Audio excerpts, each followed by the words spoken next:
Greetings and welcome to the United States Transhumanist Party Virtual Enlightenment Salon. My name is Gennady Stoliarov II, and I am the chairman of the US Transhumanist Party.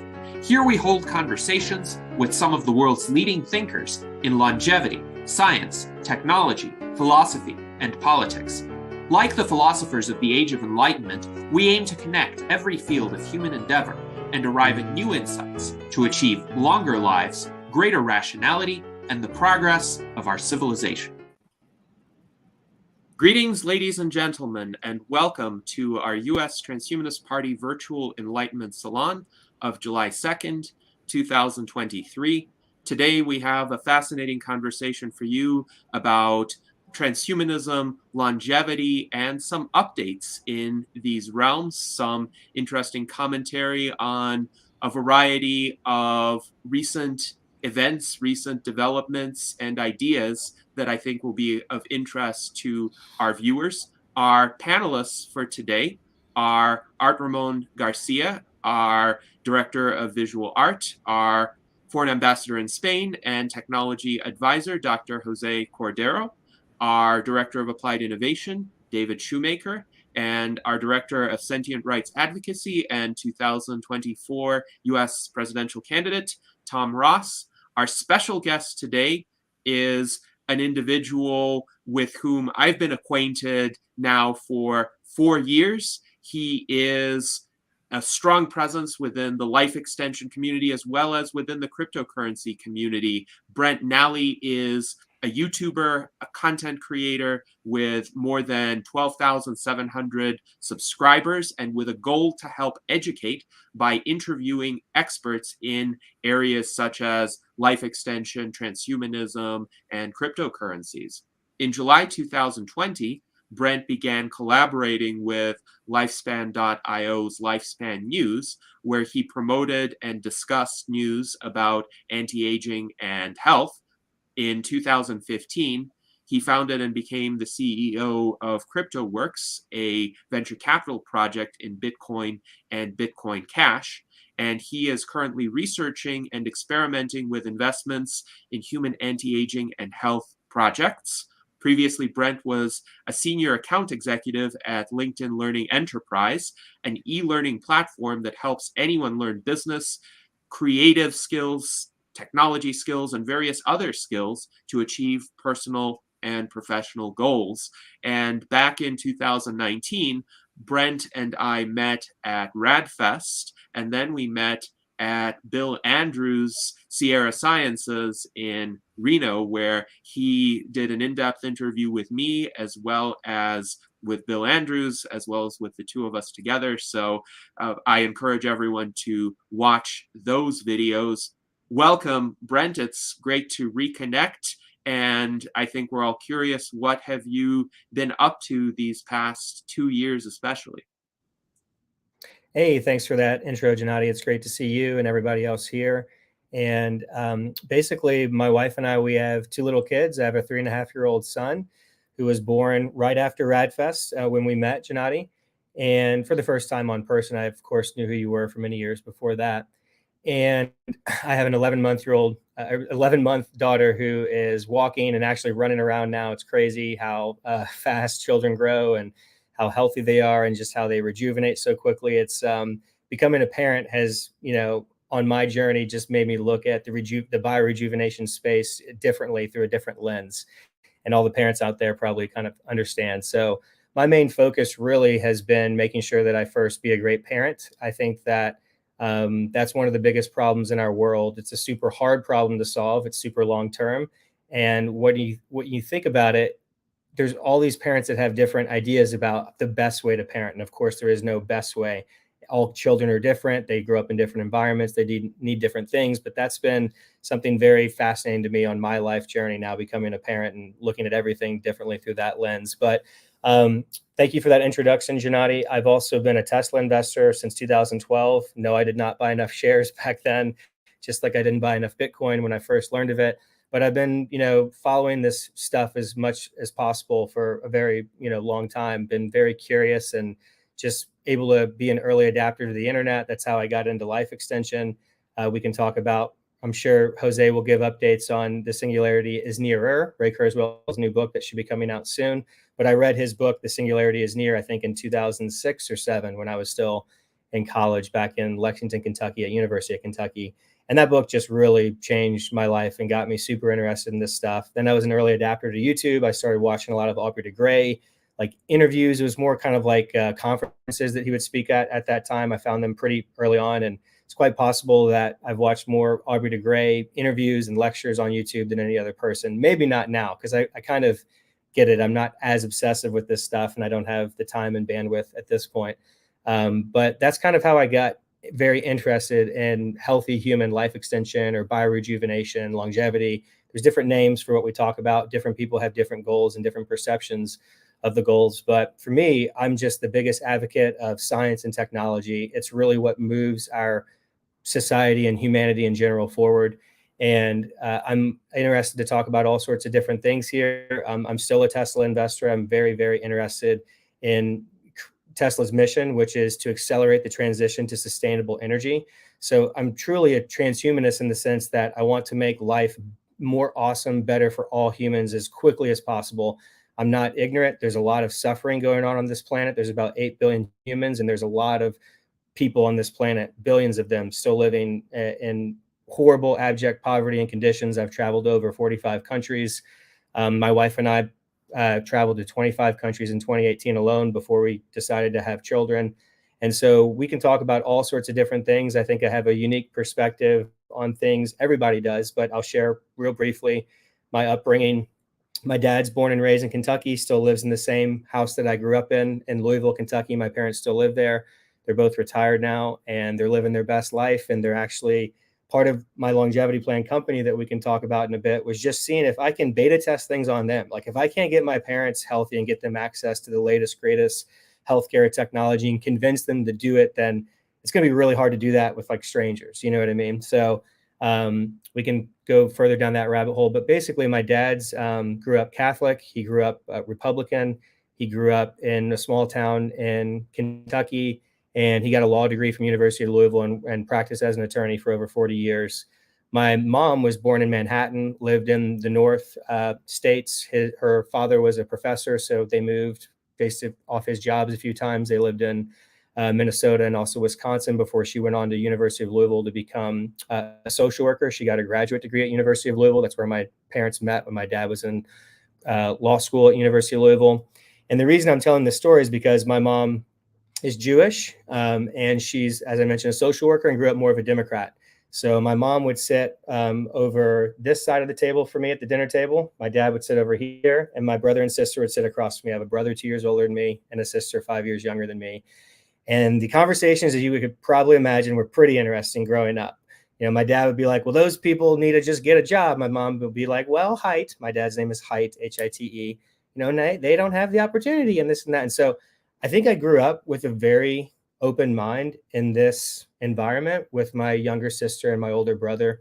And I think that's why I have the perception that I do. And I think that with all of the negative things that we're being bombarded with by the legacy media nowadays and other avenues, and the way that politics is kind of more and more taking over our society as far as the discourse, it didn't used to be like that decades ago. I'm only 38, but I can read history and talk to people and kind of, even look back at certain things, decades ago and see that it's not really a great thing. And I can talk about why that is from my perception. I was a corporate communications major from University of Kentucky, and my wife has a journalism degree from San Diego State. So we could talk about, if it bleeds, it leads is really true. All of these legacy media corporations are all working on trying to get clicks. We're all trying to get attention. Attention is kind of like the new form of greatest energy or money or currency or whatever. You've heard data is the new oil. I think really attention is the new oil or form of energy that we're all vying for. And so they're kind of forced to do all these clickbait headlines. And if it bleeds, it leads, to stimulate, hijack your amygdala, the more reptilian part of your brain, the fear center. That's how we stayed alive. It's an evolutionary mechanism, but it's not necessarily serving people as much as it probably should. So I would just encourage people to try and audit their own thoughts and think about if the things that they're doing every day is not leading them to the life that they want, then maybe they should rethink like what kind of information they put in their brain. As longevity enthusiasts, we talk about food that we put in our body a lot. People are obsessed with nutrition and things like that. But I would encourage people to think about the information that they put into their brain and make sure that that's serving not only their physical health, but also their mental health and their worldview. So in any event, I could go on about different things, but I want this to be more of a conversation. So I'm going to end it there. Thank you very much, Brent, for these introductory remarks. And there is certainly a lot that we can venture into here. I would say a good place to start would be Longevity Plan, which is a company that you had run for several years in the early 2020s. Could you tell us a bit more about the premise of Longevity Plan and what it did? Yeah, sure, Gennady. And I'll tee it up with a little bit of background first, very briefly. So basically, I quit my job at LinkedIn, Microsoft in San Francisco in February 2018. My wife and I had saved and invested like crazy for many years. We've had long-term financial goals. And one of those was just to get to financial freedom as quickly as possible so that I could work on what I wanted to work on, because we're all basically on this live stream still considered like fringe and basically crazy people to the rest of the world to a certain extent. That's changing and it's great, but we want to accelerate that even quicker. And so I would have conversations with various colleagues at different jobs that I worked at. I went through 3 different acquisitions at various startups in Silicon Valley over about a decade, starting in 2010. And, I was able to convince like some of my closer friends and colleagues of the main like mission of longevity and stuff, but I haven't really gotten any of them like really hooked on this the way that we are, from researching and activism, getting involved. And so we have to be honest and think about, why that is. So for me, I wanted to kind of do my own path, take the skills that I'd learned in sales and other skills that I'd developed myself. I'm always continuously learning, not just learning, but Ray Kurzweil talks about unlearning the old skills is going to be an incredibly important skill set moving forward.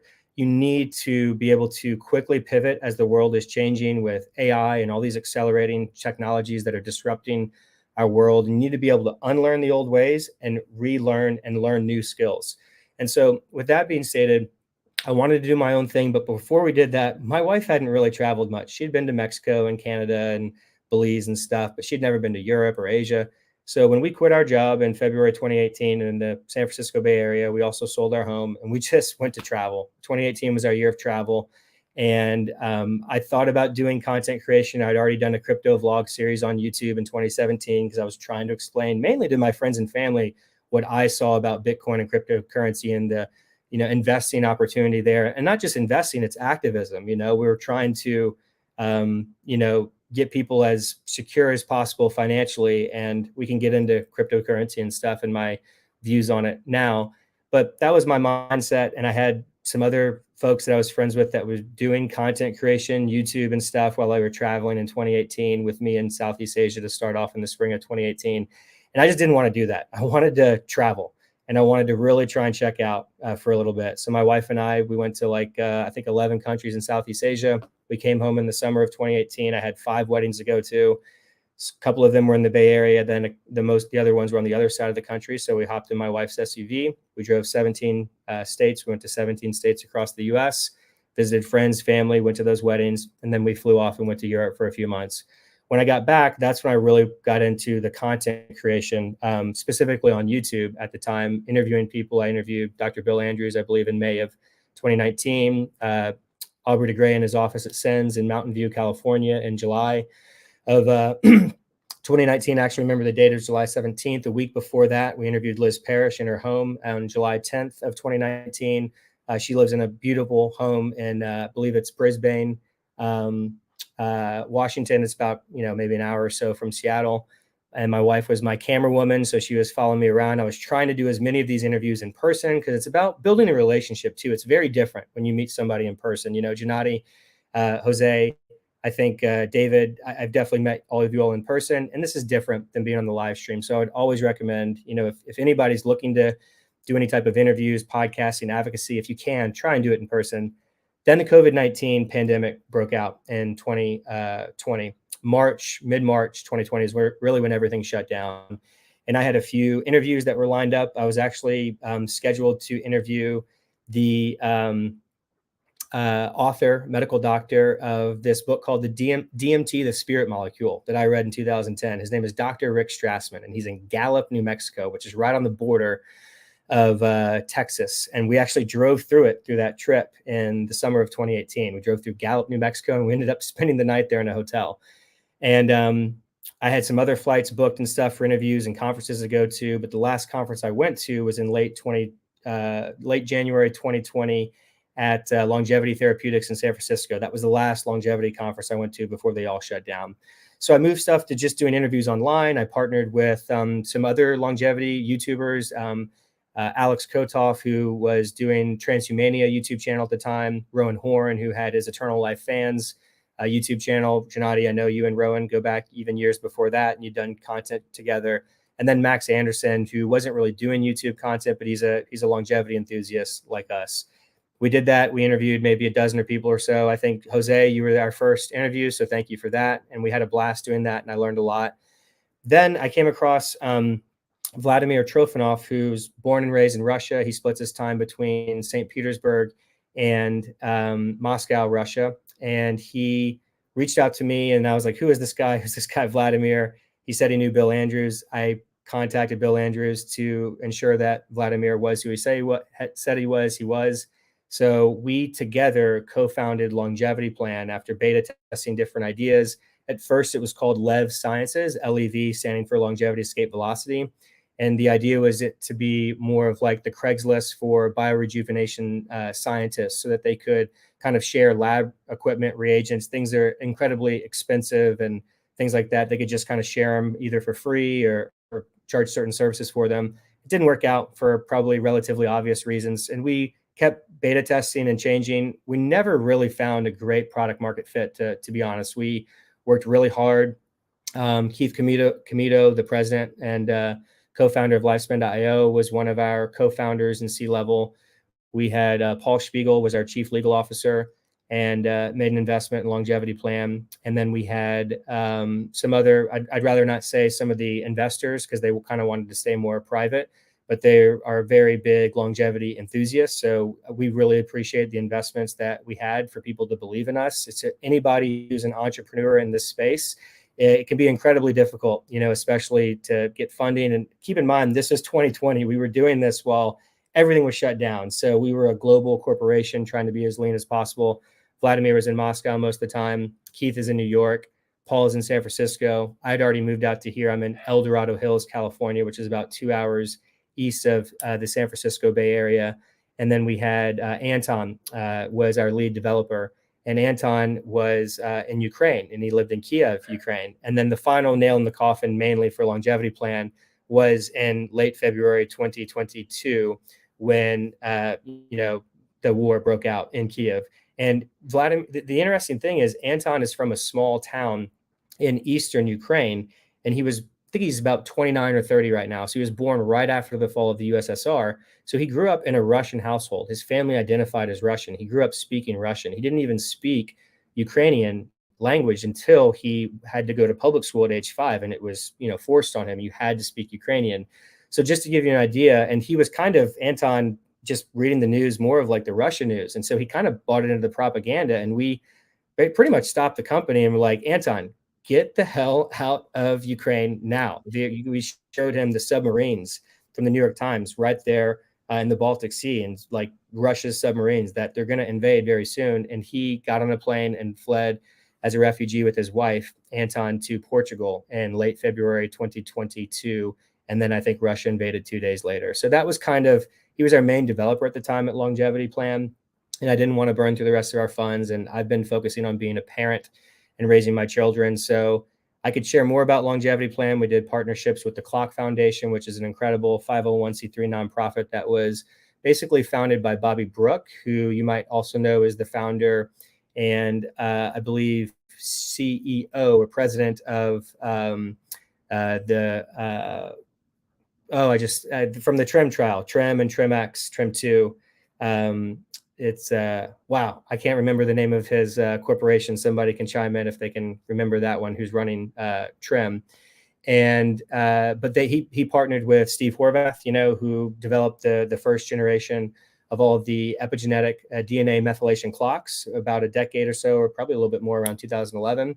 And they brought this to commercial status so that you could actually, as an individual, a biohacker, start actually testing yourself with Steve Horvath's clocks. So GrimAge from 2018, also other variations of Steve Horvath's clocks. Basically, Bobby Brook and the Clock Foundation partnered with Steve Horvath's lab in UCLA so that we could actually start testing these on people. Because at the time, you could only get these tests if you were involved in a clinical trial. I was trying to do these tests on myself in like 2019, 2020, as soon as I heard about GrimAge in 2018, and I couldn't find it. There was My DNA Age, which was selling these DNA methylation clocks online to any biohacker enthusiast who has internet access and a credit card. But that was the original 2013 pan clock. So in any event, without going into like tons of details, I just tried to look at what are the biggest problems, what are the biggest bottlenecks from my perception, and combine that with what could I actually do to add value and improve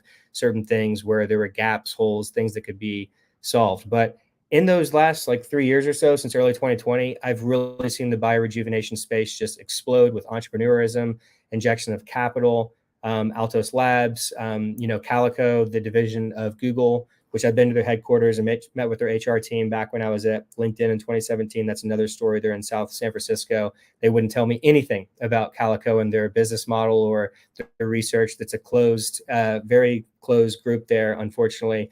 But they've switched to cellular reprogramming. Of course, Altos Labs is working on cellular reprogramming. At this point in time, I'm probably the most optimistic long-term about cellular reprogramming. But from what I've learned from the experts, you need to get every single cell cellular reprogrammed to have true, real biorejuvenation. And we have about 40 trillion cells in our adult human bodies, is the best research that I've seen, 40 trillion. And that's just human cells. We have about 100,000 non-human cells that make up our microbiome, is the best estimates I've seen. So in any event, that's what I'm the most excited about, is in biorejuvenation in the long term, is cellular reprogramming. So I just talked a lot. Hopefully it gives you a decent idea of what we were doing at Longevity Plan and what I've been up to recently. Yes, it certainly does. And again, many fascinating threads of conversation to follow up on. Art Ramon in our YouTube chat writes that everyone lost 2 years of living during the lockdowns, and as a result, we need some age reversal to compensate. And I certainly agree with that sentiment. Rudy Hoffman writes that COVID has unfortunately put a damper on in-person conferences, and he is still not attending in-person gatherings. He wonders about others. Now, I have attended a number of in-person conferences in 2022, and I plan to go to several in 2023 as well, such as Longevity Summit Dublin and hopefully RadFest. But I'm wondering, Brent, what is your assessment of the effects of the COVID pandemic on the longevity movement? Do you think it has slowed down progress, or have people largely been able to route around the pandemic or compensate for it? And furthermore, we're not out of the pandemic yet, even though some people mistakenly think that we are. There are still some great health hazards that COVID poses. So what research have you looked into with regard to the implications of the ongoing pandemic for longevity, as well as what people could do to protect themselves or recover if they have long COVID, for instance?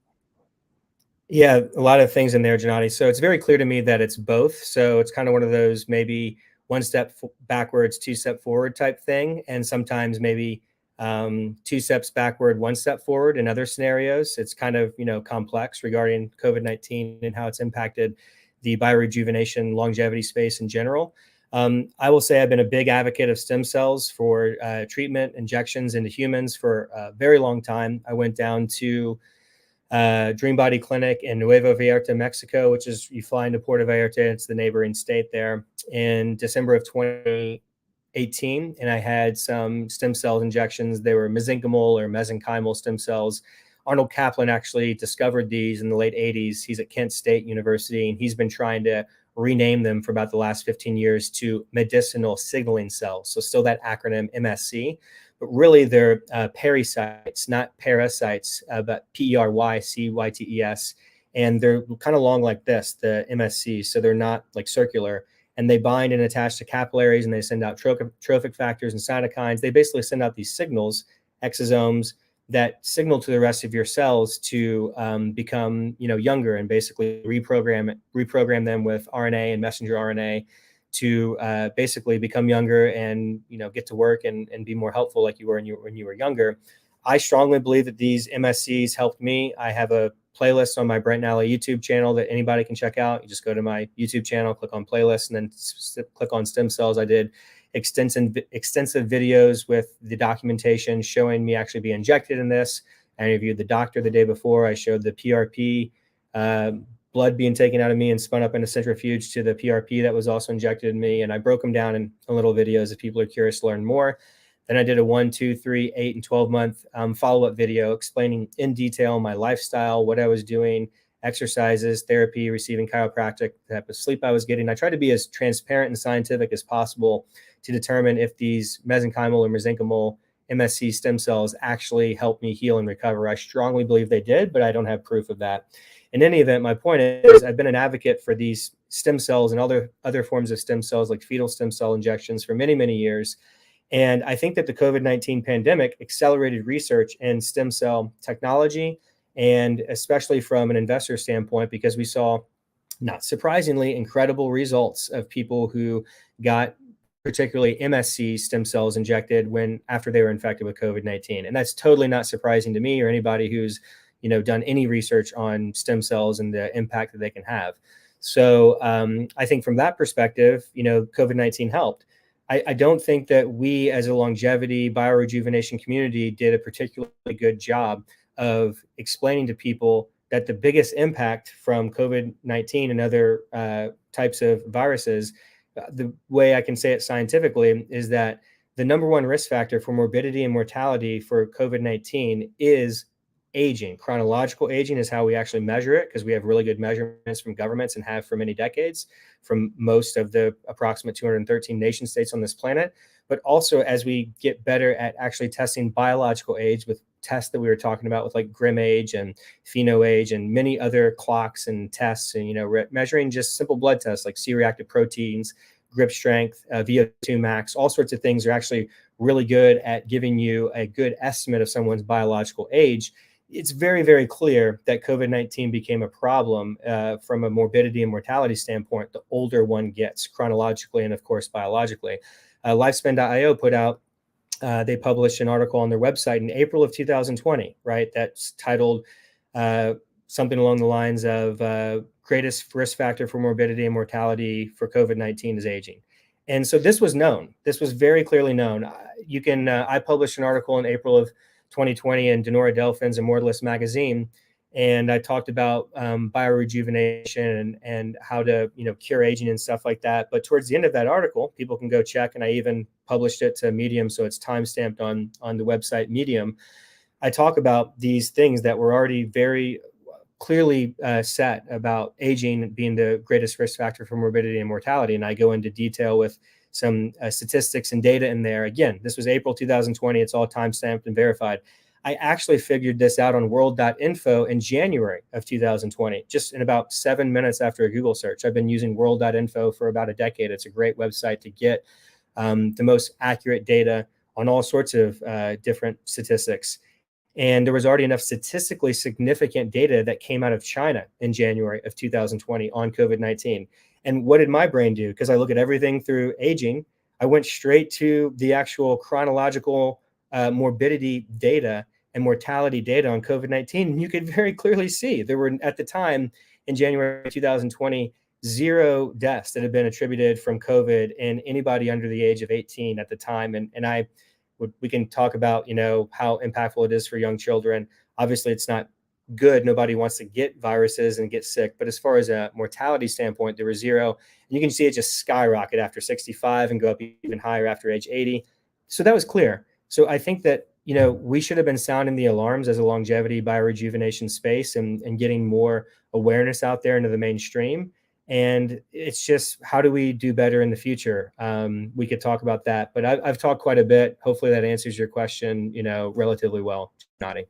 Yes, indeed. Thank you. And hopefully we can establish more of a connection between COVID and aging in the minds of the general public, because I saw some rather strange reactions even from people within the transhumanist community. I received an email around the same time that you published your article from a woman on the USTP mailing list, essentially saying, how dare you talk about aging and the problems with aging right now, when we're in the middle of this raging COVID. And she completely failed to make the connection between the two. So I think for a lot of people, there is that disconnect, despite what the data say about the most adverse incidents of COVID. And this is not controversial. This is mainstream published statistical information. Now, in regard to a broader point that you raised, it does seem that there are certain barriers that exist in the general culture to people becoming enthusiastic about longevity, and even some people who are enthusiastic about health or healthy lifestyles or health span stop short of advocating for longevity. And you have looked into this issue. Why do you think there are still these persistent attitudinal barriers, and what can be done to overcome them so that people explicitly embrace lifespan extension and not only health span extension as a goal? Yeah, I think it's a great question. And I've looked into this thoroughly over many years. And to me, it's very clear that most people on this planet are taught to be in a pro-aging trans. So for people who aren't really familiar with that terminology, what it essentially means, from my perspective, is that for thousands of years, religion, teaches essentially that you're going to live for eternity after you die in like heaven or whatever. I'm Jewish. We don't really believe in heaven or talk about it. I'm half Jewish. I'm actually not religious at all. I was raised half Jewish and half Catholic until my parents thought that we would make our decision when we were 18. We, meaning my brother and younger sister. The funny thing is all of us became essentially agnostic, is what I am. So that's IGNOSTIC. We can talk about that, what that means. It's basically similar to agnosticism, but it talks about how you need to define terms about religion, like what does the word God mean? It's all basically miscommunications, I think, when I see people arguing about religion and things like that. So essentially, I think that it comes down to education, just to encapsulate it into one word. But most people are taught, because of religions, to not really think about aging, and that there's nothing you can do about aging. Of course, I'm talking about biological aging. Of course, there's nothing you can do about chronological aging. We're all born when we're born, and that is what it is. But I think that's a big reason why it's the main reason why, to answer your question, Gennady. It's what people are taught. So it gets back to what I was talking about earlier about unlearning, and how that's really important and is going to become probably the most important skill set moving forward in the future as our society gets continually disrupted by various technologies. We need to be able to unlearn old beliefs that we have that are hurting us. A lot of times we are our greatest detractor. The negative beliefs that we have that are no longer serving us. They might have even served you at one point. They might have been true at some point. But I used to be into transcendental meditation, and for a while I was into mindfulness meditation. Now the meditation I do every day for about 5 minutes is I just audit my own thoughts. I think about if I'm having problems in my life, if I'm angry or upset about something, I just think like, why is this happening? And I just try to look at reality and how it's played out, why I'm feeling negative about something, negative emotions, and try and think about what am I doing to contribute to this problem. And that is really helpful for me in trying to make sure that I'm moving forward myself, because so much of us is all of our subconscious programming, which is taught to us at a very young age. And the subconscious mind is way more dominant than the conscious mind. We can get into that in a bit if you want, but that's why I did all this work with the YouTube interviews and starting as the host of Lifespan News when we started that in the summer of 2020, and did all that volunteer work with Lifespan.io, because I really believe in what Lifespan.io is doing with their advocacy mission and getting out this content to people. I highly recommend just go to Lifespan News, look at all the playlists. Emmett is doing a great job now as the host of Lifespan News. Ryan O'Shea is also hosting some and doing some. He did his first long form interview on Lifespan News' YouTube channel recently. And I think this high level, high quality advocacy work is just really, really important, because so many people have no idea about this stuff still. As much as we're enthusiasts and we're in this like all day, every day, the transhumanism, longevity world. And I'll give you one more example. I watch a lot of content on YouTube, and I do it while I'm kind of like AirPods in, doing laundry, doing chores around the house, dishes, washing my kids. And there's a channel that I watch every single day, and I don't necessarily agree with a lot of the stuff this gentleman talks about, but I watch his channel because I like to be tuned in to different things that are happening in geopolitics, whether it's conservatism or more liberal or whatever, extremisms from both ways. This gentleman's name is Mark Dice, and he's way more of a right wing. He's a MAGA guy, but it's very fascinating the way he creates content. And he is against transhumanism. And he's done a few videos over the years where he talks about transhumanists as being like evil. And so I think that that is a clear, communication breakdown, and something that the USTP needs to be aware of. And it comes down to basically just communication and education, that, hey, we are pragmatists. We are just pointing out that the world is moving in this direction. Technology is moving in this direction. Define what transhumanism is. I mean, I had LASIK in my eyes in April of 2019. And to the best of my knowledge here, over 14 years later, I'm still seeing like 2014 vision. That's better than like most people. And I was 24 at the time when I did this. I told my colleagues at the time that I was going to have LASIK surgery. What was almost everybody's reply to me, my friends, family, colleagues, they're like, "Are you sure you should do that? Have you looked into it? Man, that's crazy. I wouldn't do that to my eyes." And it's just people talk before they do any education about anything scientific. And in general, we just need to become more of a science-based, pragmatic, logical species. And it's just, I don't know, it's just really hard. And I do think the content creation, the great work that you guys are doing on this channel and through every other avenue that you guys are doing is just really important. But we have to think of more innovative ways to get this message out to a much wider audience. Yes, indeed. And in our internal chat, Daniel Tweed, our 2024 vice presidential candidate, writes, "We have been letting the ignorant humanism in the public square for a bit too long now." And I think that's correct. I think we need to change the narrative. This is what the Ross Tweed 2024 campaign is about to a great extent. And I recall in January of 2023, I did a radio interview with Clyde Lewis, who is quite a popular radio host. He kind of dabbles a bit in the transhumanist narrative space, but he is a bit more nuanced than a lot of the critics of transhumanism. And he had invited Zoltan Istvan before on his show, and he invited me. And he essentially asked me, with respect to a lot of reservations that some people have about transhumanism, and when I explained that transhumanists do not stand for the kinds of nefarious that these people attribute to them, when I explained to him what the Transhumanist Party actually stands for, he was quite sympathetic. And he thanked me for clarifying this, because I think a lot of people in that space just have the wrong idea. They have the wrong facts about what transhumanism really represents. So we need to increase our own communications, including to those groups of people, to ensure that they receive the accurate facts. Now, I wanted to also offer Jose Cordero the opportunity to ask a question related to the work of Ray Kurzweil. Okay, yes, it is great to see you, Brent, and all the friends here from the transhumanist movement. You mentioned Ray Kurzweil, and he has been working on this book now for some time. The Singularity is Nearer. This is the latest manuscript that he just sent me some days ago. He also sent me the manuscript last year, so he made changes last year again to this year, but finally he says it should be out in March, April 2024. Also, I guess he wants to have a 20-year delay between the first edition that was in 2004, 2005 of The Singularity is Near, and the new one, The Singularity is Nearer.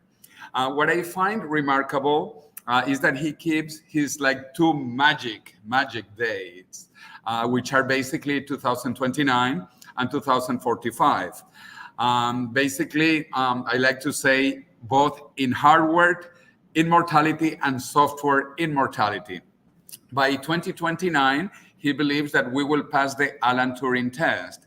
And also by 2029, if we make it 1 year to 2030, we will have reached longevity escape velocity, or sometimes called also the Methuselarity or the singularity of Methuselah, which means that if we make it by the end of 2030, we will live basically long enough to live forever, but still aging. And then he says that by 2045, we will be able to rejuvenate people biologically, which is the goal. And it doesn't matter how old we are when we make it to 2045, because we should have rejuvenation technologies. And you talked about that already, about epigenetic cellular reprogramming, for example, and for the whole body. But also by 2045, we will have also computational immortality via the singularity and mind uploading. So my question is, those two dates that Ray keeps on the spot, 2029 and 24, what do you think of those? And also the hardware biological immortality, or the software computational immortality. So what is your take on those? And if your opinion has changed? Thank you. Thank you, Jose, and it's great to see you again. And I really enjoyed you and David Wood on last week's live stream here on USTP's YouTube channel. And yeah, I've been a big fan of Ray's for many years. I actually got a chance to see his live premiere at the San Jose Tech Museum in February 2011 of his documentary, which was actually directed by Barry Ptolemy, called The Transcendent Man. And I had my iPhone 4 at the time. I was just working a sales job in Silicon Valley at a company called 3PAR. Actually, we got acquired by HP. So it was at HP by the time of February 2011. In any event, I had my little iPhone 4 there, and I recorded a lot of the Q&A before. It was in the planetarium at the San Jose Tech Museum. So it was a really cool planetarium where we actually got to watch the documentary on this huge, like semi-circle oval type screen. And then there was some discussion afterwards. And so I used up most of my iPhone 4 battery, because think about 2011 iPhone 4, you didn't have much battery back then, especially for video recording in high definition. And then I interviewed Ray afterwards in the hallway. My wife, actually girlfriend at the time, Lauren, held up the camera, and I only got about 45 seconds of interview, even though I talked to Ray for a few minutes. And he actually encouraged me when I said, "What's the best advice for us, me and my girlfriend, Lauren?" He said, "Get married." And so I wasn't going to get married, but that was a big impact on me. And we got married on August 29th, 2015, and very happy now with 2 children. But it was just teeing all that up, Jose, to answer your question. I've been thinking about this and following this stuff for a very long time, and I actually went back and read The Singularity is Near in the sauna at the gym, just gradually, over the course of like 2 months in the beginning of this year. And I will say that I think the data that I've heard over and over again is that about 83% of Ray Kurzweil's long-term statistics or predictions have been thought to be correct based off like some third-party system or whatever. There were things in the book that were incredible as far as his predictions go. Sitting here in early 2023, we're now in July 2nd, 2023 today as we're doing this live stream. But there were a few things in there that he objectively got wrong that I kind of highlighted. And so nobody's perfect. It's incredible what Ray Kurzweil has been able to predict. And it's also just incredible to see as all this crazy change happens in our world and that technology is disrupting things, like kind of on the mathematical just charts, how like smooth and perfect it is. This is what Ray Kurzweil has talked about in many of his presentations over many, many years. So I'm not going to sit here and say that Ray Kurzweil is not going to be right on those 2029, 2045 dates. And in fact, I've been a big fan of Elon Musk since around 2010, Tesla investor.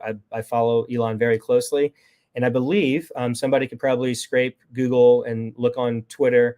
I believe it was about 2 months ago or so, Elon tweeted something along the lines of, "Ray Kurzweil is looking more and more correct every day." I don't know if anybody saw that tweet.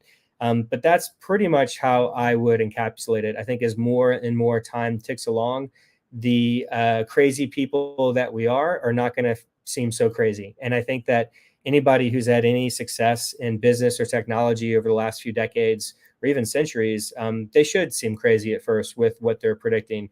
And Ray Kurzweil's predictions are just about as crazy as you can get, with, nanobots being the size of a white blood cell going inside of us and being 1,000 times more powerful, 1,000 times less expensive, and 1,000 times more powerful in bips per dollars, and 1,000 times smaller than like your smartphone that you have right now in 2023. I mean, that's crazy, but I do believe that that's possible, and happening in just about, he says that will happen around 2045. That's just 22 years from now. And I hope it does. And I want to do anything possible to help this become reality. And I encourage people ask me all the time, like, what should I be doing I want to contribute to the longevity or biorejuvenation mission. What should I do? And my answer is always, I have to learn a little bit about them and their skill set and their background and their interests. Elon answers that question essentially with what kind of career should I have. Is first, you have to be highly passionate about something. So most of the people already, fit that when they're asking me that they want to contribute to biorejuvenation. So it could be anything. If you could go the scientific route and get an MD or PhD or both. You could go more of the engineering route and get involved with, accelerating nanobots and things like that. You could go the content creation route and create content about this to educate people. There's so many possibilities. So I would just encourage people to just get involved as much as they can and do whatever they can and feels right to them. So, Jose, I did my best to kind of answer your question and expand upon it. The short answer, just to be clear, is I don't know. I'm not going to bet against Ray Kurzweil. He has a very good track record. And finally, I sure as hell hope so. That is correct. Fantastic. Thank you. So let me ask you, again, because you have been a singularitarian and a transhumanist, has your vision changed? And what do you see happening in the next few years? Just to put you on the spot. So my vision is always changing. We're all changing dynamic individuals. And, my wife's grandmother died about a year ago. She was 96. Her grandfather on her dad's side died in December 2018. That's actually why we came home and ended our travels early. Our little 25 countries that we traveled to in 2018. We were in Europe at the time and came home a little bit early. So she's lost all of her grandparents. I've lost all of mine. My dad is 72. He was born in 1950, and my mom is 66. She was born in 1956. My wife's parents, I got them all the Grim Age test through the Clock Foundation, through the partnership that we had with Longevity Plan. We did that about a year ago in September of 2000. No, it was almost 2 years ago. It was September of 2021. And my wife's mom actually came back the youngest on the Grim Age test, with her biological age being 6 years younger than her chronological age. And it makes sense. She is, I believe, she probably wouldn't want me saying this, but she's probably not going to watch this. I believe she's 71 or 72 right now. But she came back about 6 years younger. And so as I look through all of these different technologies and biohacking, and I'm around my parents-in-law all the time, and I see kind of like what the data and the tests kind of show, and I know their lifestyle and their upbringing, I would say that it's very possible that Ray Kurzweil is going to be correct on this stuff. But one thing that Peter Thiel has talked about in critiquing Ray Kurzweil is that for some people, when we throw out these numbers and these predictions, a lot of people just say like, okay, great. Well, this is going to happen, so I don't have to do anything. It's just going to happen because Ray Kurzweil says so. And if that's your mindset, I would strongly discourage that mindset. We need to be all in 100% in the fight to do as much as we possibly can within reason, right? I see a lot of people trying to take what I say out of context. First of all, people need to get financially stable. People need to have certain level of financial freedom, because if you don't have that, that affects your whole life, and particularly mental health and your physical health. So you need to, just like they say when you get on an airplane and you fly commercial, they say put on your oxygen mask first if you're in a, if the plane is having turbulence or going down or whatever, and then give it to your neighbor. So just think about that first. Take care of yourself and make sure that you are financially and healthily as well, biologically, as much as possible within reason, and then go out and try and do as much as you can in this space. So I just don't want people to be discouraged and think that, they don't need to do anything, because I think that's definitely the wrong message. Like I said, I hope that Ray Kurzweil is correct, but we will see. One thing that Elon says over and over again, Elon Musk, is that the future is going to be weirder than you think. And I don't think anybody can dispute that at this day and age, with the rise of deep fakes and AGI coming up. On our longevity channel that I did in 2020, we interviewed Peter Voss, who coined the term AGI, I think, along with maybe another researcher I interviewed on my Brent Nally channel in 2020, Ben Gortzel, who is also on our scientific advisory board for Longevity Plan. And, these are AGI experts. If you look at OpenAI and ChatGPT-4 and the future of that, I really hope that these LLMs and other forms of more narrow AI turn into artificial general intelligence and help us solve aging. It might be that AGI is what ends up solving aging for us, because the problem is so complex. And also, I'll go ahead and mention it now, since I've been a Tesla investor for many years, and I probably watch about 2 to 3 hours of Tesla content on YouTube per day. So that might sound crazy. Some days it's 0 hours if I'm more busy and doing other stuff. Some days it's like 5 hours. So I know quite a bit about Tesla. I own 2 Teslas. I'm about to get delivered my third, and I'm building a side business out of that through renting the cars out on a platform called Turo, Turo. It's peer-to-peer car rental, and they're headquartered in San Francisco. And I'll share for a little bit why I'm doing that. But to stay focused, I am actually paying attention from an investment standpoint, reading, and also in a real world on what Tesla's artificial intelligence for their, I believe it's AGI. For people who are not familiar with this, I mean, the cars are basically driving themselves at this point. And because it's the stock market and big money, you have a lot of FUD, right? Fear, uncertainty, and doubt. Basically, misinformation and disinformation being spread by certain entities in the stock market and hedge funds and stuff as they're trying to short Tesla stock. Tesla stock has been one of the heaviest shorted stocks on and off for the last few years.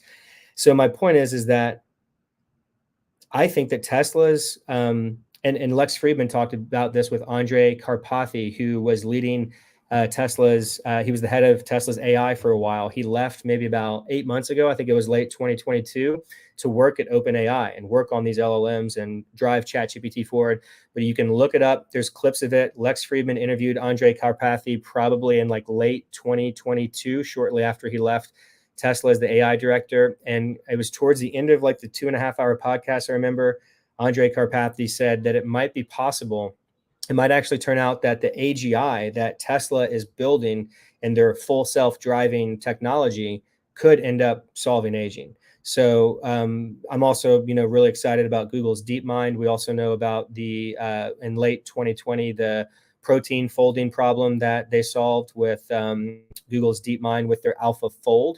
They did AlphaGo that beat the best Go player on the planet, I believe, in like 2016. And there was a great documentary on Netflix I highly recommend people check out. It might not be on Netflix anymore, but I saw it on Netflix in like 2019. So this is all various forms of more narrow AI that looks like it's evolving into AGI. And I'm like Elon, I am cautiously optimistic about the prospects of AGI. We just need to make sure that it goes in the right direction so that it can actually solve like real problems in the world and doesn't turn on us as humans. That leads into Neuralink and why Elon thinks it's really important to build these technologies into us so that we become more transhuman, so that the, AI doesn't like turn on us. So if you think about it, if you try and program a super intelligent, like I'll put it in quotes for if you're just listening, I'm doing quotes right now. If you try and program a super intelligent AGI to, for example, keep all humans as safe as possible, well, the AGI might determine that we need to all be in straitjackets. You know what I mean?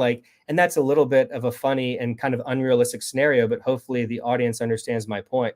We want to make sure that there's skin in the game for the AGI as well, too, to keep us alive and healthy, and that it doesn't get too detached, and that the computers and the AGI don't do things that end up hurting us. So I think that that's a big aspect of Neuralink.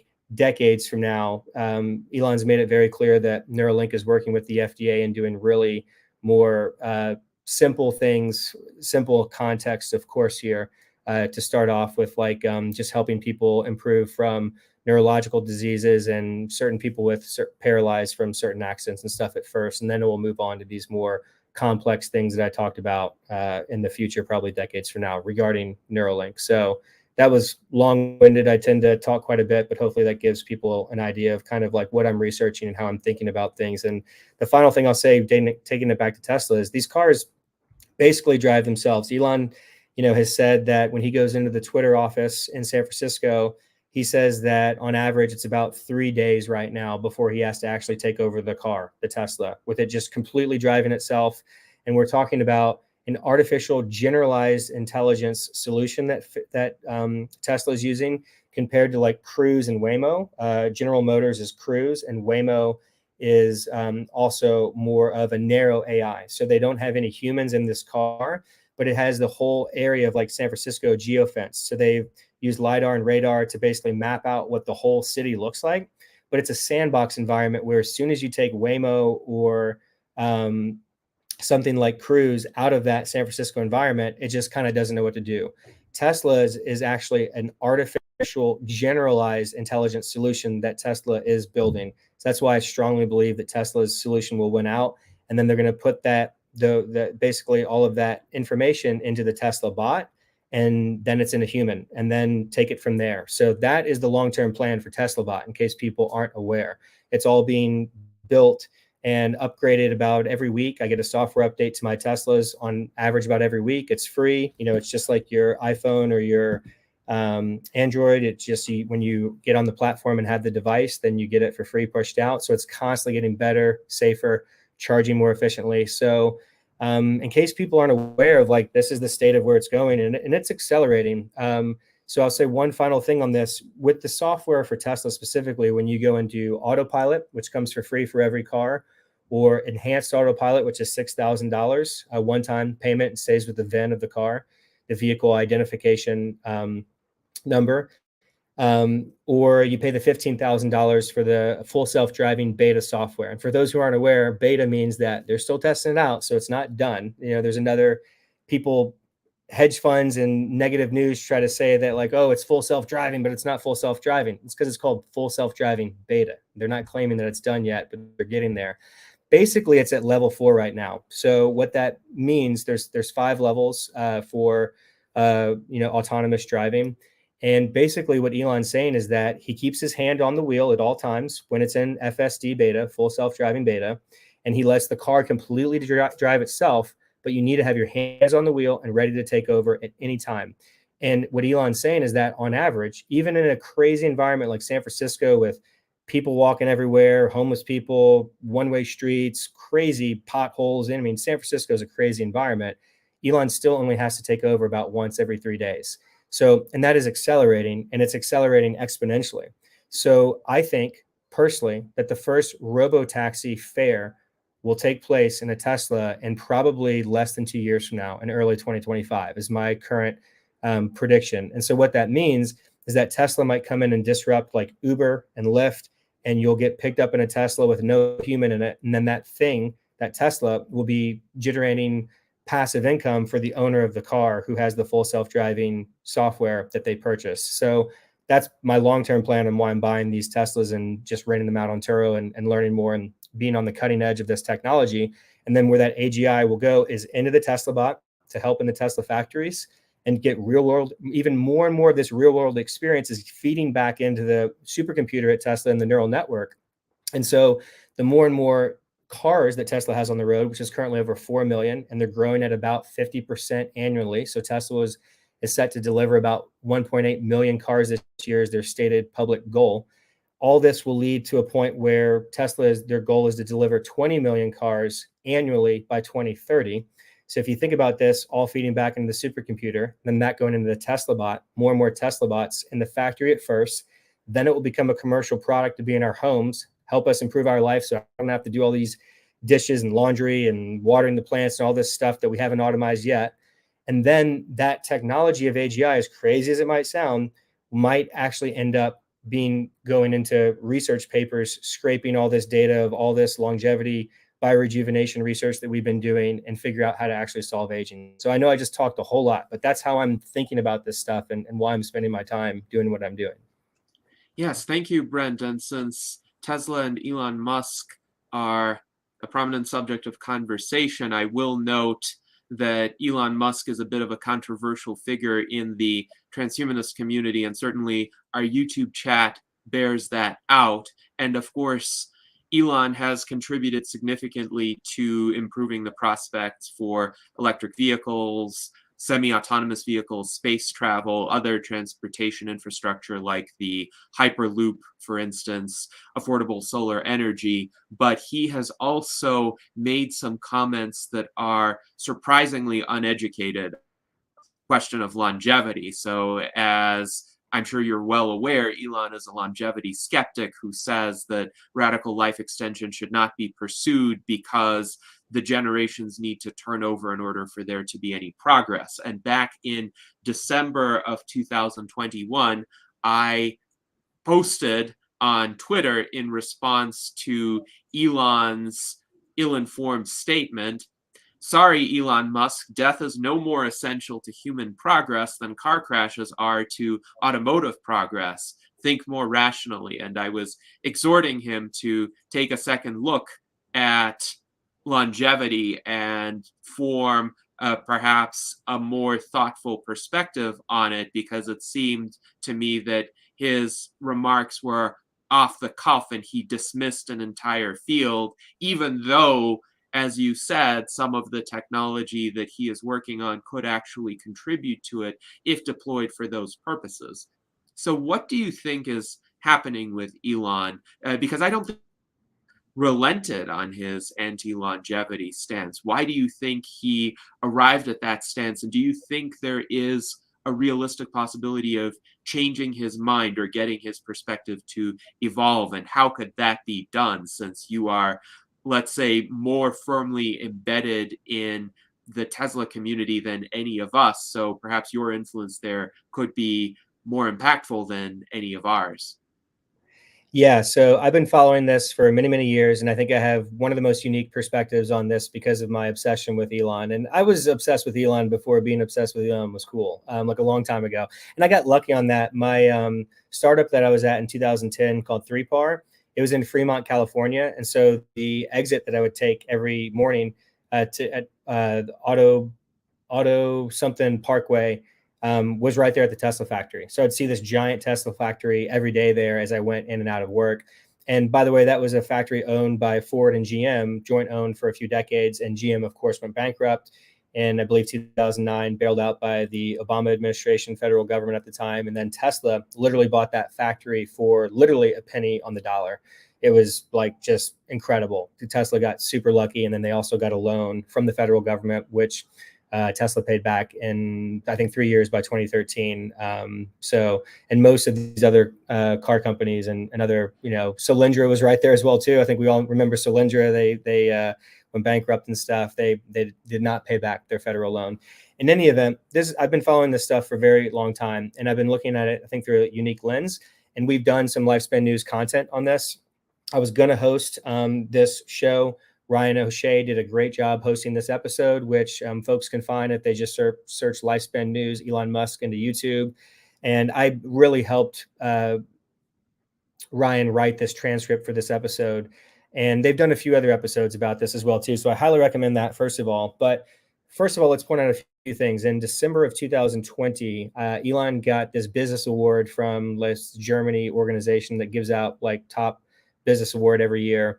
And then they did a little maybe half-hour video or so interviewing him. Maybe it was an hour or so. And in that video, we take a clip and we put it in this Lifespan News video where Elon says with, mRNA technology, you could probably solve aging. So he says it. And look at his face when he says it, right? So we show clips and stuff with him talking about extending the life of fruit flies in 2013. And he talks about Ray Kurzweil and stuff like that. So my point is that clearly Elon has been thinking about these things for many years. And you can believe Elon or not believe Elon. I've learned that I really believe Elon for what he says. It's kind of refreshing to have somebody of his stature who actually just tells it as it is. And so many people are so cynical in this world because we have so much of our people in authority and power, and whether they're government or corporations, that just constantly lie all the time. Just lie. If their mouths are moving, you can pretty much assure that they're lying. To me, in my opinion, I strongly believe Elon is not like that. In fact, if you just take him for what he says, it's incredible. Elon is wrong a lot about his predictions. He's been wrong about when the robo-taxi fleet will go online and happen. He has an optimism bias, right? You would never be this big of an entrepreneur and take on this many projects over Elon's approximate 3 decades in Silicon Valley, with Zip2 and the Next.com merging with PayPal, and then starting SpaceX, and then being the chairman and main investor in Tesla. And then, oh my God, he's going to lose all of his, $100 million he put in Tesla. So he had to take over and become CEO just to save Tesla. And then, founding boring company and Neuralink, and just, and then finding out, well, how are we going to get to space with SpaceX? We need to generate revenue. All right, well, we're launching rockets and they can land now. Well, let's start, satellites. And that leads to, blah, blah, blah, blah, blah, on and on and on. He is trying to make the world a better place, clearly, which is in line with the values of the United States Transhumanist Party. We're trying to make reality as awesome as possible for as many people as possible, as quickly as possible. So the question is, why does Elon not seem to be a longevity enthusiast?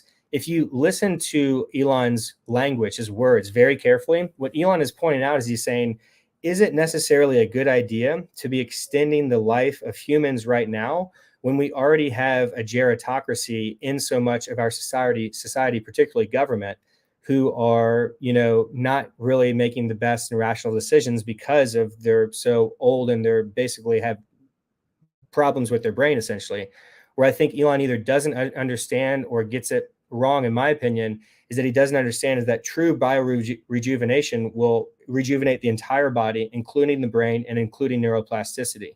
So I don't want to bet against Elon, because I've learned that's really bad over time. Like, for example, there's been many things that I thought I was right and I disagreed with Elon over the years. And then I found out, oh shit, Elon was right again. And he's been right on so many things. This is over a decade. I mean, the guy's track record is unbelievable. Ray Kurzweil's track record as a technology predictor is incredible, but Elon Musk's track record as an entrepreneur and business person is it's crazy. And I think this is just the beginning. If Elon stays healthy, he just turned 52 on the 28th of June, 2023. If he stays healthy, he's not stopping. He could become the world's first trillionaire. In fact, I think that's more likely than not. And I think it's more likely to happen within a few years, maybe by 2025 or so.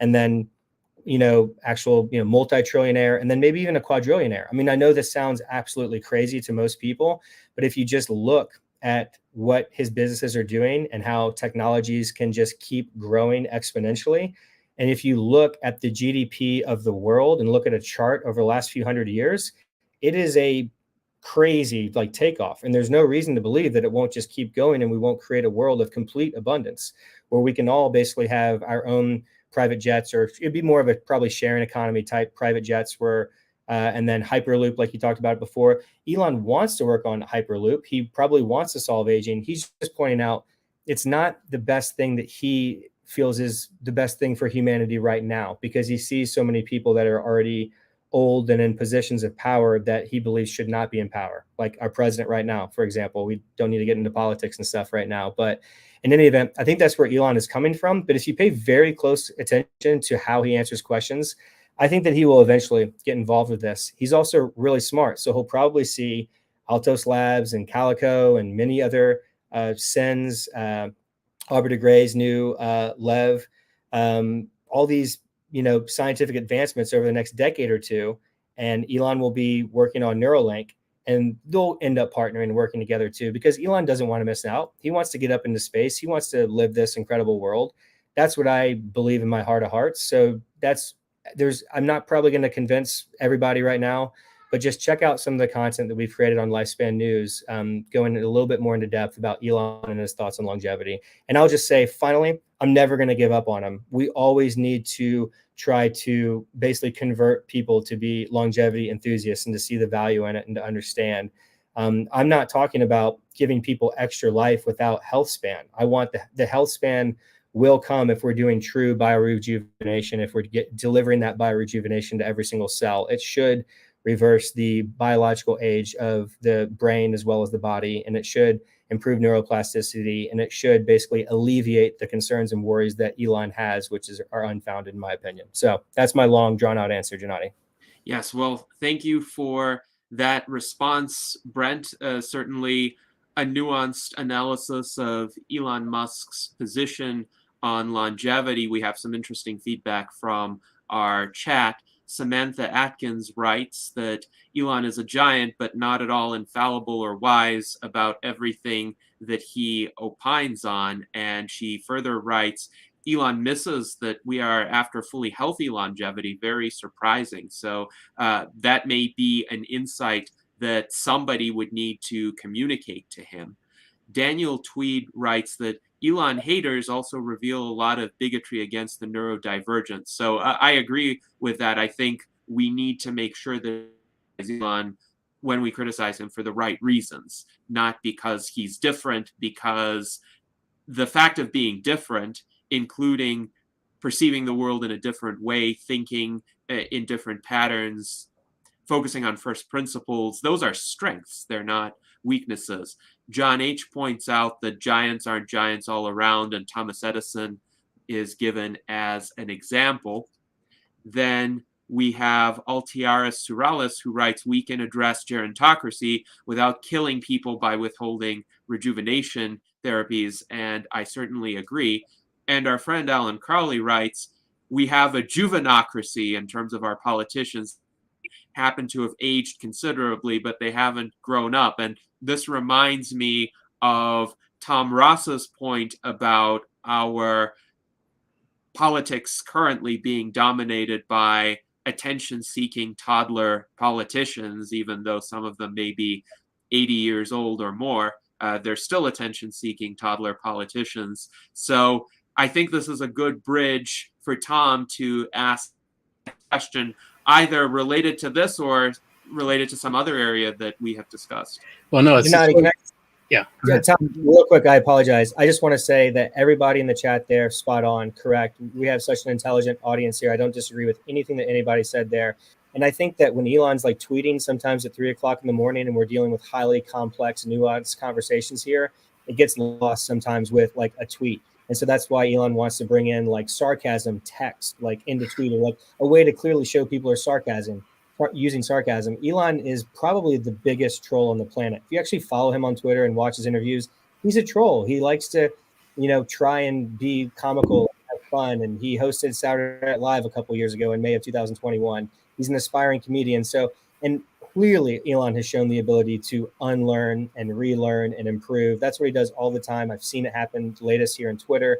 So I think that we can convince him. My point is, let's not give up on him. Let's continue to advocate for biorejuvenation. And I strongly believe he will come around if the message is communicated to him clearly. So I just wanted to say that. And that's my last bit on that. And Tom, you got the floor. Sorry to interrupt. No problem. Yeah, and you've made me reconsider my recent thoughts about Elon. I've been a fanboy for a long time.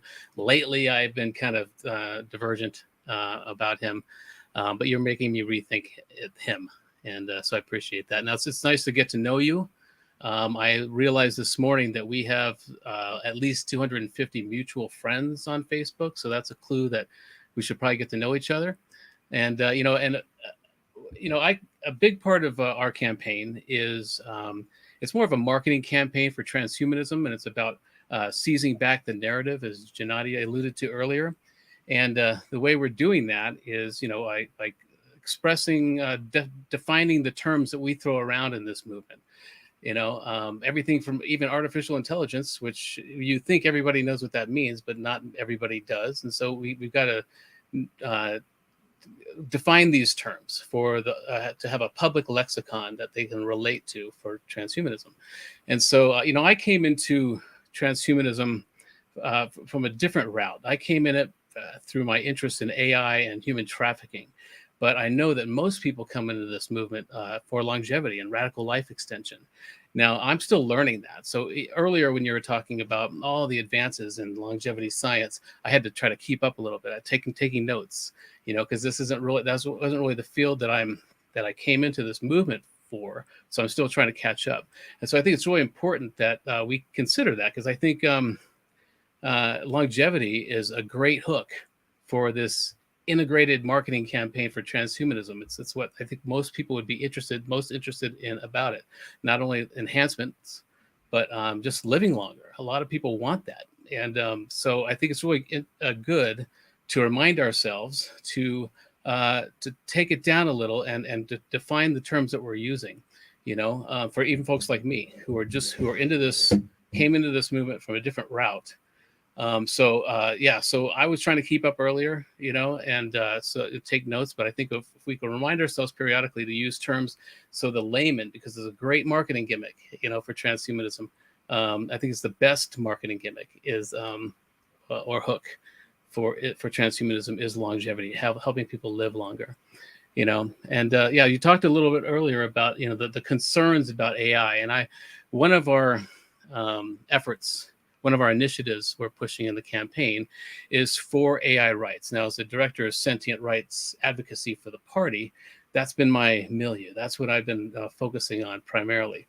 And but my theory is that we need to grant AI rights, legal rights, as soon as possible. And even if it never achieves a measurable sentience or an agency, I think because it's contributing a lot to society, and we give human rights and legal rights to humans just for being humans, who don't offer a lot to society. So the idea being that if we can grant or identify what personhood is for an AI, an individual AI system that has agency, once we define that, then I think we should grant it rights, and that's more about that the human developers that mistreat it or program it to hurt other humans will face consequences.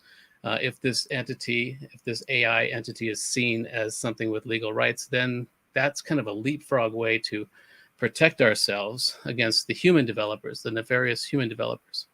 And so, that's kind of some of the ideas that had come to mind as you were talking.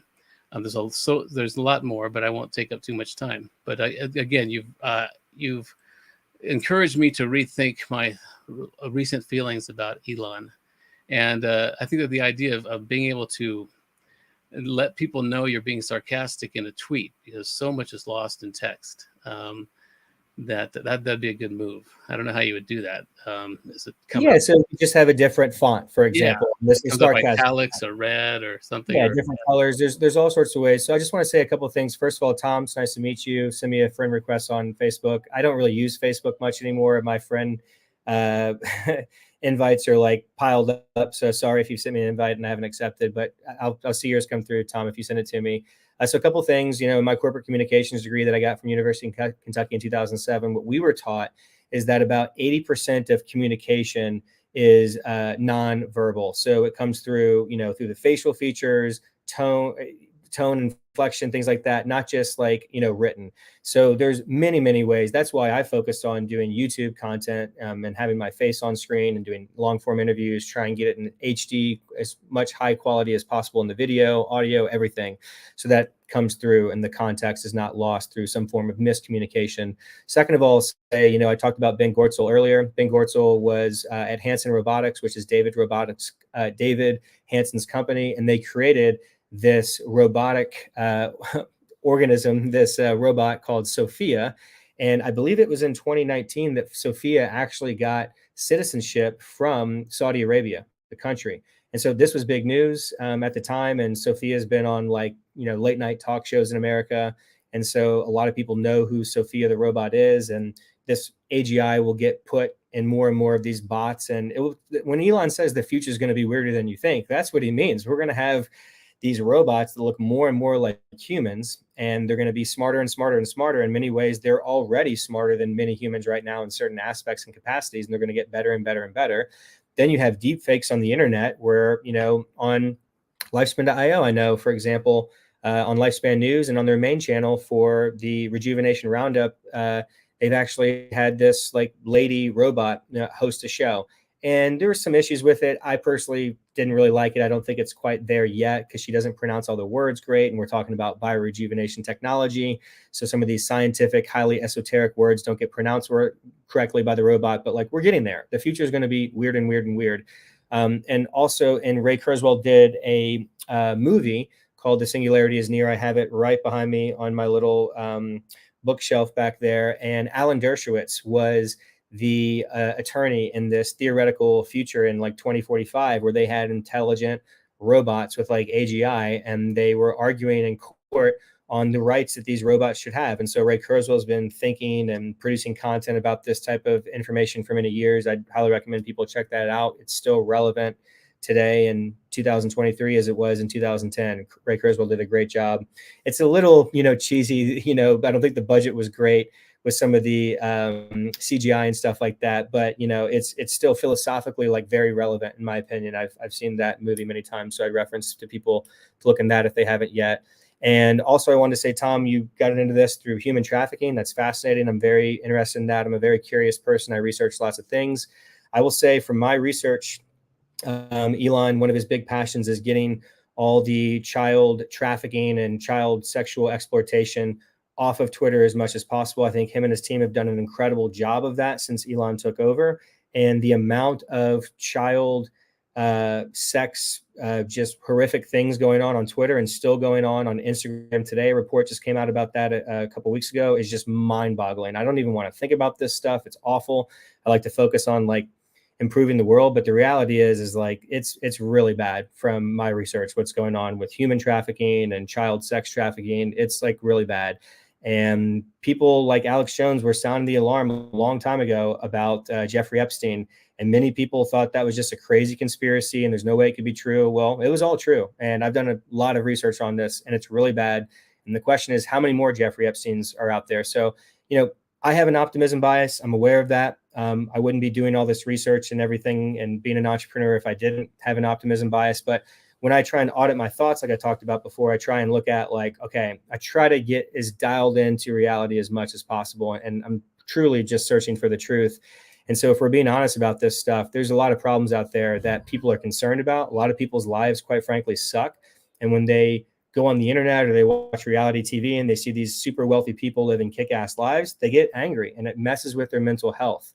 And so I think we need to be cognizant of that and aware of that when we're trying to communicate our message. And that's why some people get frustrated when you talk about human longevity and extending human life. A lot of people say, well, my life sucks right now. I don't want billionaires to live, billions of years. And so I think that that's something that we all just need to be aware of and have the correct talking points to be able to have that conversation. And everybody's coming in it from different points. So they need to, you need to communicate with where they're coming from. So I think it starts with kind of objective handling and kind of learning more about the individual and where they're at to kind of pull them along to a little bit more closer to where we're at. So I talked a lot there, but Tom, it was really nice to meet you. And, if you have anything else you want to share, Tom, from what I shared, then please go ahead. Well, one of our first initiatives is called Apex. It's anti-planetary exploitation, and that's been my cause. And we're suggesting using NSA's PRISM and the Patriot section of the Patriot Act to use this nefarious data for our own good, kind of thing. So we did a show on that last week. And so, the way I got into this is I had a 6-hour drive ahead of me, and I was able to listen to the USTP's Constitution. I don't remember how I came across it, but I was able to listen to the Constitution and the Bill of Rights. And then I reached out to Zoltan, who connected me with Gennady. And eventually on my birthday in February 19th, in 2019, I got a present of becoming an officer. And so that's how I got into it. And because they have clauses and sections in that Constitution that affect my cause specifically. And the book I wrote, US 6, which is the first novel written for machine kind, for artificial intelligence, is all about evoking empathy in AI so it'll imprint on its creator when it wakes up, is all about human trafficking and child exploitation. And so that's how I got into the movement. And, I have kind of maybe a pessimistic bias, I guess, because I'm constantly aware of that this is going on between most people watching this show. Within a mile of us, there's a child being exploited or abused. And so I'm not very fun at dinner parties. I don't get invited out a lot, but I think it's the most important effort right now. It's the oldest crime against humanity, and it's insidious and continuing to grow because no one likes to think or talk about it. And so that's the point. That's why I'm here, and that's why I am helping transhumanism, because it really addresses my cause. I'll say one final thing on that, Tom. Thank you for articulating all that. I have an optimism bias when it comes to science and technology because of everything that I know in research, but I actually do have a pessimistic bias when it comes to more of the cynical things in our world, like the human trafficking and child sex exploitation and trafficking, because I've researched this quite a bit for many years. I remember in like 2016, Dr. Phil did an episode on this on his mainstream show on, cable TV or on network TV. Exposing this, and it's real. It's really bad. It's worse than people think. It's the top of the elite of our planet. And you sound like a crazy person if you're talking about this and people haven't done the research and don't know. But that gets back into my education with the mainstream media. I took courses in college about mass media and the history. My wife has a journalism degree from San Diego State. So we have a pretty good understanding of how the media works and how it's owned by, and the decisions. It's called gatekeeping at the top, how the decisions are made by a small group of people. Like Rupert Murdoch, for example, owns News Corp, which owns, Fox 21st Century Fox. And in any event, like, we don't need to go down the rabbit hole and all this, but you look at Disney owns ABC owns ESPN. And so I told my father-in-law this last year. He's a very successful person, multi-millionaire. He's done very well in Silicon Valley. He had no idea that Disney owned ABC and ESPN. In fact, it came up because we were watching the NBA playoffs last year. He goes, Brent, I was watching ESPN and all the graphics on ABC look the same. And I was like, yeah, Frank, that's because ABC owns ESPN. And he was like, really? And I was like, yeah, it's been like this for like decades. And you know who owns ABC? He goes, somebody owns ABC. I was like, yeah, Disney owns ABC. So the more you understand how the corporate world and the government world actually works and the incentives, the more you can kind of build a mental model for what's most likely to happen. And so the conspiracy theorists are becoming more and more proven right. And so when Elon talks about the future being weirder than you think, it's going to get super weird as all this plays out and corruption gets exposed at massive levels that people cannot fathom. So in any event, I don't want to ramble on about this, but Tom, it was very nice to meet you. And I am empathetic for, your pessimistic bias regarding the human trafficking. And I'm happy to sync up with you offline. Yes, indeed. Well, thank you to both Tom and Brent. And as one example of what was previously thought to be a conspiracy theory actually turning out to be true, the NSA's mass collection of data on Americans ended up being true, as revealed by Edward Snowden in 2013. Now, the PRISM program has evolved since that time. And although the NSA likes to save face, and they didn't officially end the program or even rename it, they did kind of rein in the scope. It's still concerning to a lot of privacy advocates, but David Shoemaker had shared with us an article from Privacy Journal recently, which stated that the NSA has ceased to collect bulk data about everybody. Instead, it uses these targeted subpoenas to tech companies to extract information about a particular subject matter or a particular suspect or a particular group. So it's a more narrowly tailored use of that data gathering capacity, which perhaps could be targeted toward human traffickers instead of being essentially targeted toward the general population as the NSA was doing 10 years ago. But nonetheless, the point is well taken that if it weren't for the courage of people like Edward Snowden, we might not have known about this. And yet, on this particular subject, prior to 2013, one would have been called a conspiracy theorist if one had said, oh, the NSA is spying on all of us. And yet one would have been ultimately vindicated in saying that. Gennady, if I could say one thing on that real briefly, I think I mentioned to you guys that I was at a company called 3PAR in 2010 in Fremont, California. It was a small startup of about 550 people. We got acquired by Hewlett-Packard in August of 2010. The acquisition closed in December of 2010. It was like $2.4 billion. Then I worked at HP till 2013. We moved offices to Moffett Field right there by the military base there, and right by the NASA Ames Center, right by Google headquarters there. And when I worked at HP, I had our access to all of the customer relationship management tool, or CRM for short, We had Siebel, which was very outdated. It was owned by Oracle. And then we switched to Salesforce, which is the best CRM tool by far. And it was even back then. But HP was a giant bureaucracy. Think about 330,000 employees globally, like massive bureaucracy. And I was listening to Alex Jones back then on YouTube. Now, Alex Jones is a whole wormhole. I don't agree with everything. He's made mistakes. Sandy Hook, that was awful. But Joe Rogan likes to say that Alex Jones has been right about more things than he's been wrong about. And I think that just like we talk about Ray Kurzweil and his 83% correct, track record in predicting technology trends is kind of the best data. I think if somebody were to actually put together like the most important to our civilization predictions that Alex Jones has made as about like relevant, important things, he'd have a pretty high accurate track record. And so Alex Jones for many years was sounding the alarm on the NSA and spine and stuff like that. And I would watch this stuff on YouTube in 2008, 9, 10, 11, 12.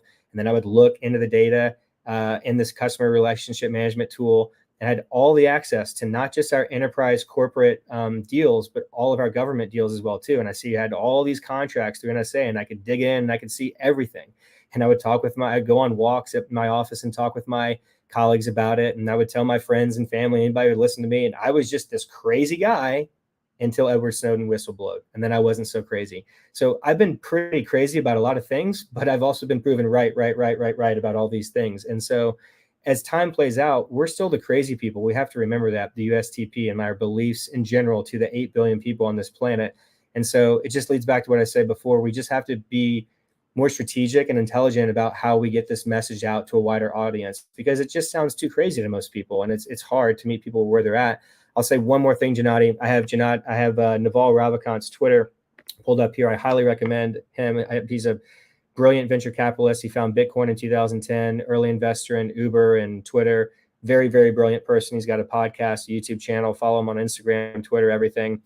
He's got a great tweet storm called How to Get Rich Without Getting Lucky. If people are trying to get financial freedom, I highly recommend you read that tweet storm. It's also a 3.5-hour video on YouTube you can watch. I've probably watched it 4 times over the last 5 years. But he tweeted this on August 25th, 2022. If you allow secret information, secret police, and secret courts, you will eventually be ruled by a secret government. And I really feel like that is what we actually have right now, the more research that I've actually done about how the world works. And most people have no idea about that. So I'll just let people kind of think about that. So that's it for me. Yes, indeed. Well, thank you, Brent. And indeed, secrecy in government has been a major concern of mine and of many transhumanists, many people from minor political parties generally, because that secrecy in part is one of the tools that the major political parties and incumbent politicians use to keep out competition. Alex Jones, I would say, is a mixed bag. Unfortunately, he's quite hostile to transhumanism, and he mischaracterizes it very frequently on his show, maybe through the influence of someone like Kristan Harris, who actually got to host an episode of InfoWars and is friendly with Alex Jones. He might change, I don't know, but it's worth a try to essentially see if we can communicate the facts, just as I was able to communicate the facts to Clyde Lewis, and that shifted his perspective a bit. Maybe we can lead to some less demonization of transhumanism by engaging with that community, though, to be honest, my hopes for that may be overly optimistic. There's probably a less than 50% probability of getting Alex Jones to change his mind about transhumanism. Maybe, Gennady. I'll try and keep this super brief. So just last Saturday, Patrick Bet-David, who has run the Valuetainment YouTube channel for many years, he's a great entrepreneur. I found his content more and more engaging. He does this PBD podcast now, which stands for his acronym of his name, Patrick Bet-David.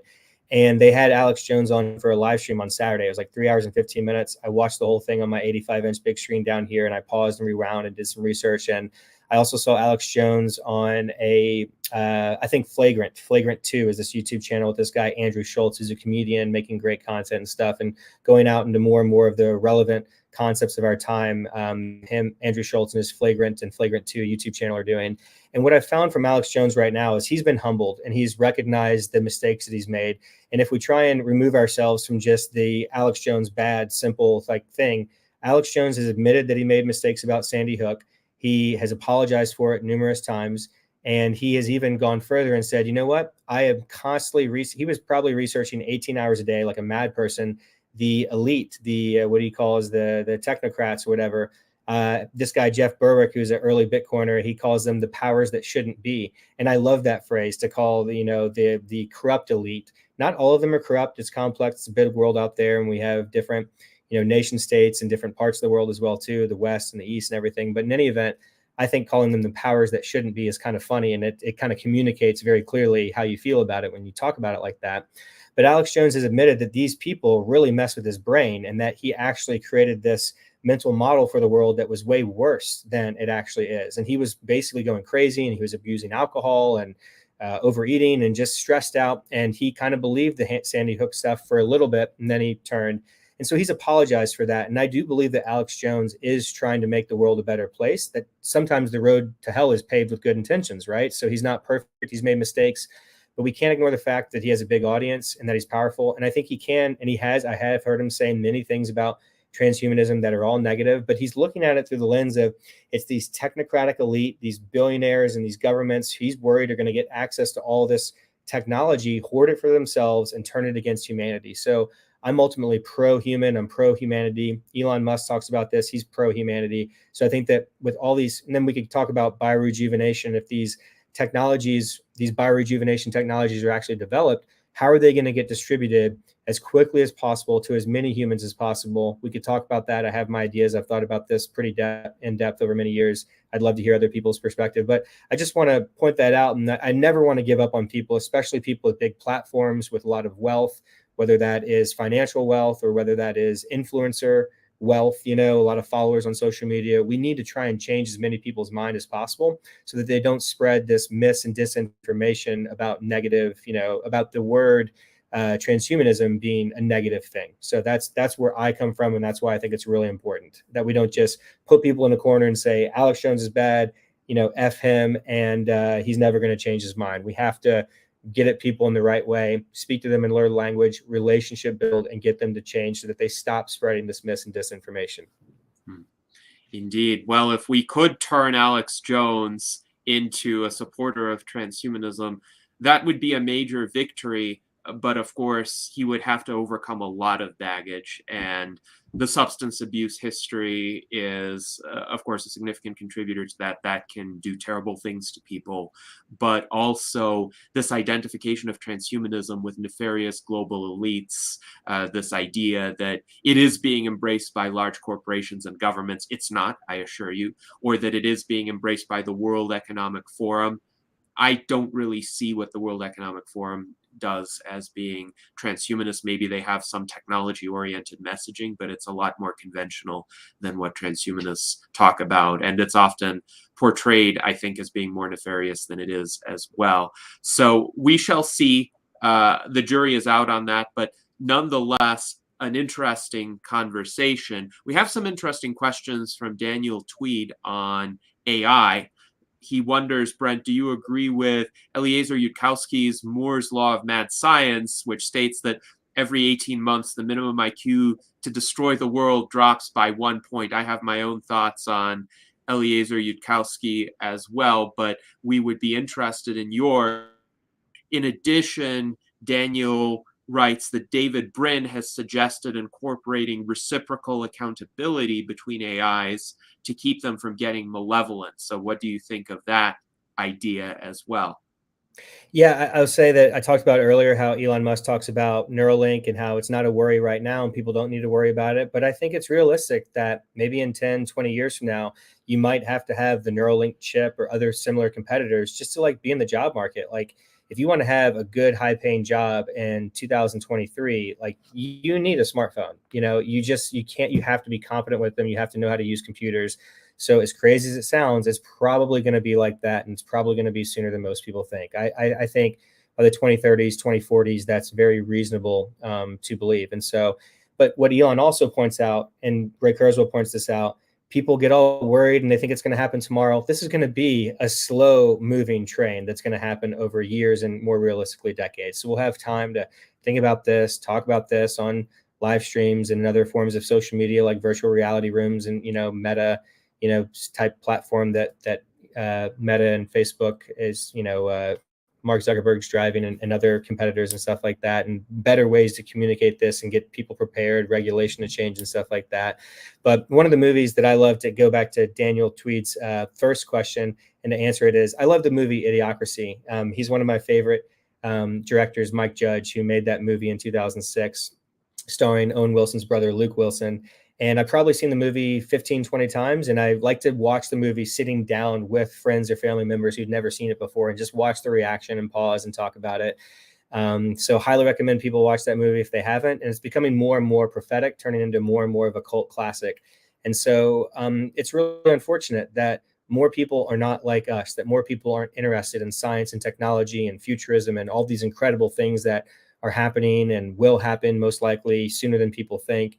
And that people are just tuned into the Kardashians or whatever people are doing, wasting their time on mindless stuff. That's, and I want people to just, get involved in this movement and contribute to the economy. And like I said earlier, any way that they can, based off their skills and histories and passion, kind of like a merging of those things, to find a place to find that product market fit for them to contribute. But hopefully, that doesn't go around Daniel's first question and kind of answers it in a pretty obvious way with Idiocracy and my view of the world, because I think, unfortunately, Idiocracy is happening more and more, and it's accelerating. And, how do you combat that? It's education. In the most simplistic single word, it's education. We need to educate people as quickly as possible. Our governments and our mainstream legacy media in general are doing a horrible job of educating people on the things that actually matter in this world, in our public school system and things like that. They're doing a horrible job of preparing people for the actual market. That's why when you gave me my intro, Gennady, I was working at LinkedIn Learning. I have taken many different, I've used many different e-learning platforms over the last 15 years or so. I was taking the first self-driving classes on Udacity's website in 2010 and 11, taught by Sebastian Thrun at Stanford and Google. I mean, think about this. This guy, Sebastian Thrun, led at Stanford for many years, and then Google, the self-driving car technology in the mid 2000s to 2010. Then he had a free course on Udacity. Well, he will teach you, the best of the best at the time, all about the self-driving technology. And I took it for free, right there on my laptop in my house when I was off work. And, I've had a lot of time to think about this different stuff, and I've put my head into different e-learning platforms, and then was in the industry for a few years. Why aren't more people doing this, trying to upskill themselves? Most of the things that people believe right now are incorrect. Most people think that technology is coming to take your job, and that, there's less and less jobs now because of technology. The reality of the situation, when I left LinkedIn in 2008, in 2018, in February 2018, LinkedIn has better data on the job market than any other entity, including the government, on the planet. And that was true back then, and it's even more true back now because of the nuance and all the details of their data.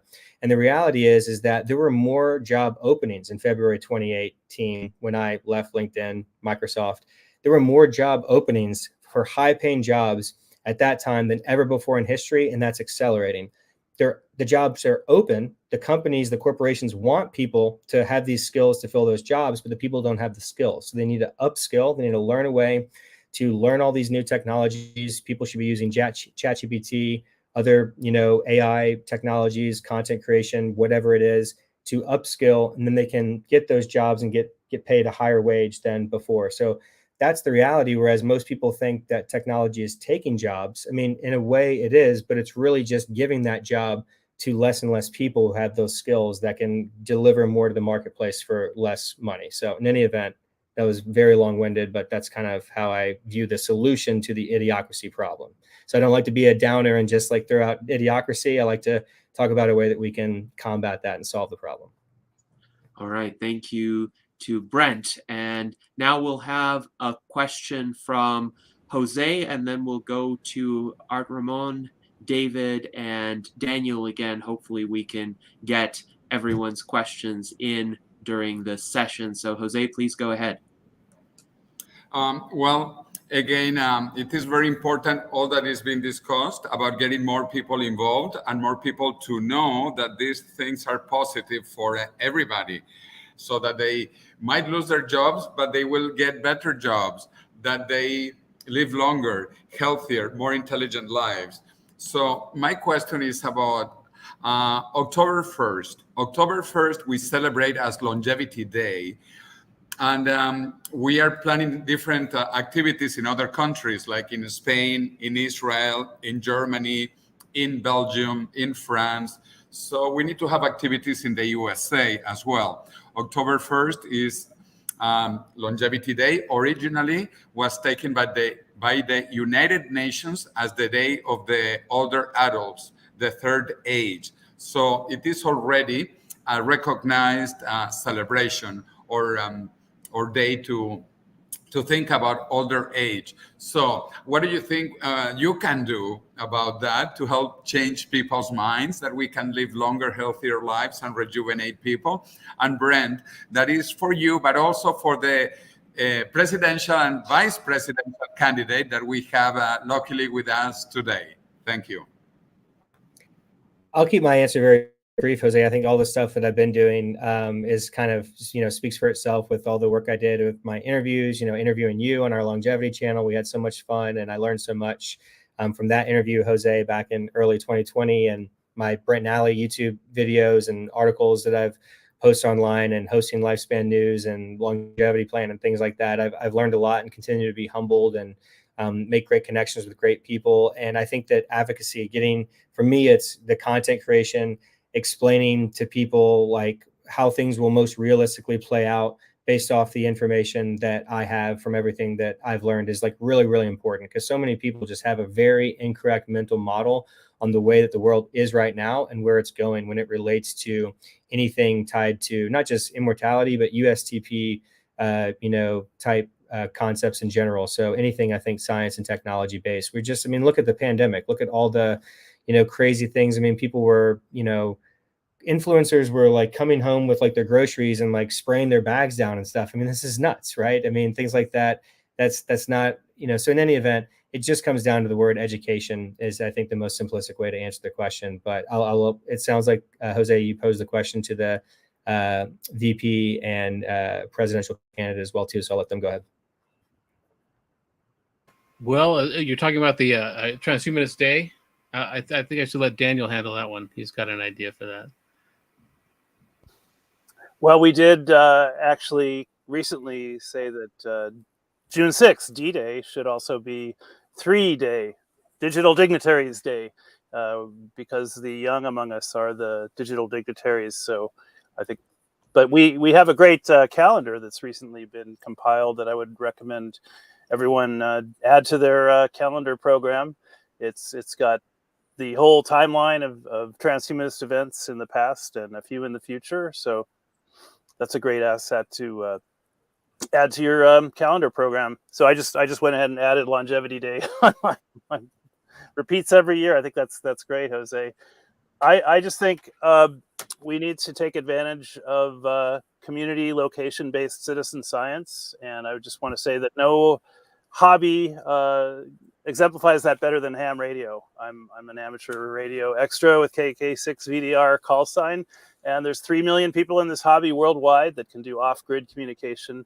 And I think if we were to couple this with large networked computing, location-based citizen science, and some gamification, maybe with naming rights, and we could really upgrade the whole transhumanist hobby as we merge with other ongoing transhumanist communities like the space migration community, the permaculture community, the upcycling community, the zero waste community. We really have initiatives that can reach out into all these different subgenres of transhumanism. So I'm really excited to be not only running for the vice president, but I'm going to run again in Thousand Oaks for city council. And it's going to be easier this time because we have gone from a whole city race, which is about 130,000 voters or citizens, to a district. There's going to be 5 districts. So I'll only have to campaign to something like 25 or 30,000 people in the next race. So go November 24. Put that on your calendars. Big Tuesday, November the 5th, I believe it is. Double check me on election day. Is it the 4th or the 5th? Does anyone have that handy? we will look into that. In the meantime, Art Ramon, please go ahead and ask your question. Yeah, I've got two questions. Let's get this straight. I've asked this question before, and maybe it's gone over my head, or they quite didn't explain. But in order to do a full body rejuvenation and to get those changes to every single cell on your body, not just your skin, but get it into your eyes and your brain, how is that done? I've heard there's like some sort of virus, retrovirus, that can do that. But these are not self-replicating viruses. So you have to have like a significant amount of them and somehow distribute it into the body. Is that done with just the blood circulatory system? And just your layman knowledge on that. And second is UAPs and aliens are supposedly real now, according to the government whistleblowers. So apparently whistleblowers have said they've shut down nuclear bases and nuclear missiles, and maybe they're waiting around to shut down a runaway AGI. So what are your thoughts on UAPs and aliens being real? Okay, to answer the first part of your question, so it's adeno-associated bias, or AAV for short. And that's the problem that I have listened to from cellular reprogramming experts, people way, way smarter than me and specialized for me. They say that, even if we get cellular reprogramming technology correct, like theoretically for one cell in a human body, we have like 40 trillion human cells is the best estimates that I think the scientific, community has come up with. And that's on average, right? For a fully grown adult human. Of course, it can range depending on people's size and weight and stuff like that. In any event, it's a big challenge. And I don't think there is a great answer right now. But my optimism bias and Ray Kurzweil and everything tells me that hopefully we'll figure it out. So obviously we know that cellular reprogramming is possible. I'm 38 years old chronologically, and I have an 11-month young daughter and a 3.5-year-old son. And clearly there was some cellular reprogramming that went on between my cell and my wife's egg cell, when they merged and created a new human. And so there's actually some really good papers on that cellular reprogramming that goes on in various species, including mammals. Harvard's done some research on that. And I had some interesting discussions with a few scientists about that when I was doing my YouTube interviews a couple of years ago or so. But it's a big problem, and it's not one that we should overlook. And that's why I think that we need to try and be as realistic as possible, going back to what I was talking about before, and get involved and not just, believe that, Ray Kurzweil's predictions are going to be correct, because what if they aren't, I'll tell you personally, for me getting obsessed with this stuff around 2005, I actually thought we'd be much further along right now on many different things by 2023, and not just biorejuvenation. I thought we'd have flying cars by now, and we kind of do. I follow this company and their stock called Joby. It's like flying helicopters. I follow this influencer on Instagram who takes different drones and then he like stands on them, and he's created his own little flying machine, based off of like drones, like 4 drones that he's standing on. He makes cool videos on Instagram and YouTube and stuff like that. And so that's why I go back and forth. In some ways, I'm like super optimistic, depending on what mood I'm in and what I research. And sometimes I'm like super cynical and pessimistic. So that doesn't do any good though either. I know about all the research for longevity and just also having a great life. You need to stay optimistic. Mental health is like really, really important. So we all need to do whatever we need to do for our own personal mental health to make sure that we stay positive, uplifting. That's why community is really important. And so I'm going off on a tangent, but hopefully that answers the aspect around the AAV and the cellular reprogramming. It's a real problem. Even if we can, cellular reverse, you look at the late 2020 lab of Dr. David Sinclair and his PhD research assistant, where they reversed the biological age of the mouse's eye, and they had a mouse that was clinically blind and reversed it so that I could see it. And they proved this, through all their publication and everything like that. This is my mindset on that. Great, that's awesome. Why don't we get that into humans immediately? What is taking so long? Like, let's go. And the more you research this stuff, you realize that I just watched this great documentary on Netflix 2 or 3 nights ago. I'll tell you the name of it here in just a second. And it was all about this South Korean researcher who was doing incredible research and results on cloning. He cloned all these animals, like over, I think, 1,600 dogs, and he cloned cows, and he cloned cats and horses and camels and all these things. He actually fudged some of his data. There's a corruption part of it that comes about halfway through the documentary, but this is what Liz Parrish talks about as well too, with these gene therapies. They've been around like since the 90s. Most people have no idea they even exist right now. And these gene therapies are helping out for non-aging related diseases in many cases, and childhood diseases. That's what they're getting FDA approval for here in the US, and that's great. But this needs to be accelerated. We need to support, companies like BioViva and many other entities that are trying to accelerate these biorejuvenation technologies wherever they are. And so I think medical tourism is just going to continue to explode over the coming decades. There's a real need for it. We need better entrepreneurism outside of the US because of the, boondoggle that the FDA just is. It's not going to change overnight. We have to be realistic about that. So in any event, I'm kind of going on and on, but I can be super excited about this stuff and super optimistic, but also kind of pessimistic. And those can both be true at the same time. Like when I, for example, look at, how we've been able to theoretically clone humans for decades, and we've had these gene therapies available for decades, like, yay, great. But then why are they not further along in humans? We have about 110,000 humans dying every single day on average globally of aging, or more specifically age-related diseases, out of about 150,000 people dying on Earth. And that's just unacceptable. And I watched my wife's grandmother die last year. I tried to get certain biorejuvenation technologies to her, but my wife's parents were basically like, no, she's too old. That's silly. And they just didn't even, I had no control. It wasn't my decision. And cognitively, she was too gone. And so we lost her. And so in any event, that's just the reality of the situation that we're in right now, unfortunately. And it's up to all of us to help, accelerate this in any way that we can. So Art, the second question of yours, can you just repeat it again briefly, please?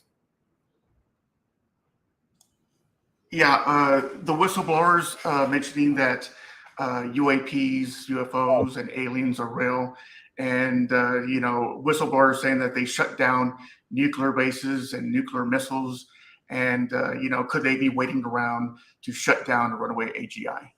Yeah, so I watch this YouTube channel more and more these days. It's called Redacted. And for any information that I give out there, I'd like people to just have an open mind. Just because I watch content, it certainly doesn't mean that I'm endorsing them or that I agree with everything that they're stating. I'm just a very curious person, and I want to figure out the truth. And they've done a lot of interviews with, in my opinion, these people. I've never heard of them sometimes, these scientists, these professors, and they seem highly credible.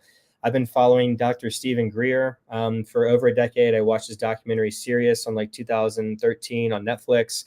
He's had many other documentaries. On June 12th, they did that big event in Los Angeles where all these, seemingly credible people that have worked in various military divisions have come out and talked about their own UAP or UFO experiences. These people all seem highly credible. It makes sense to me.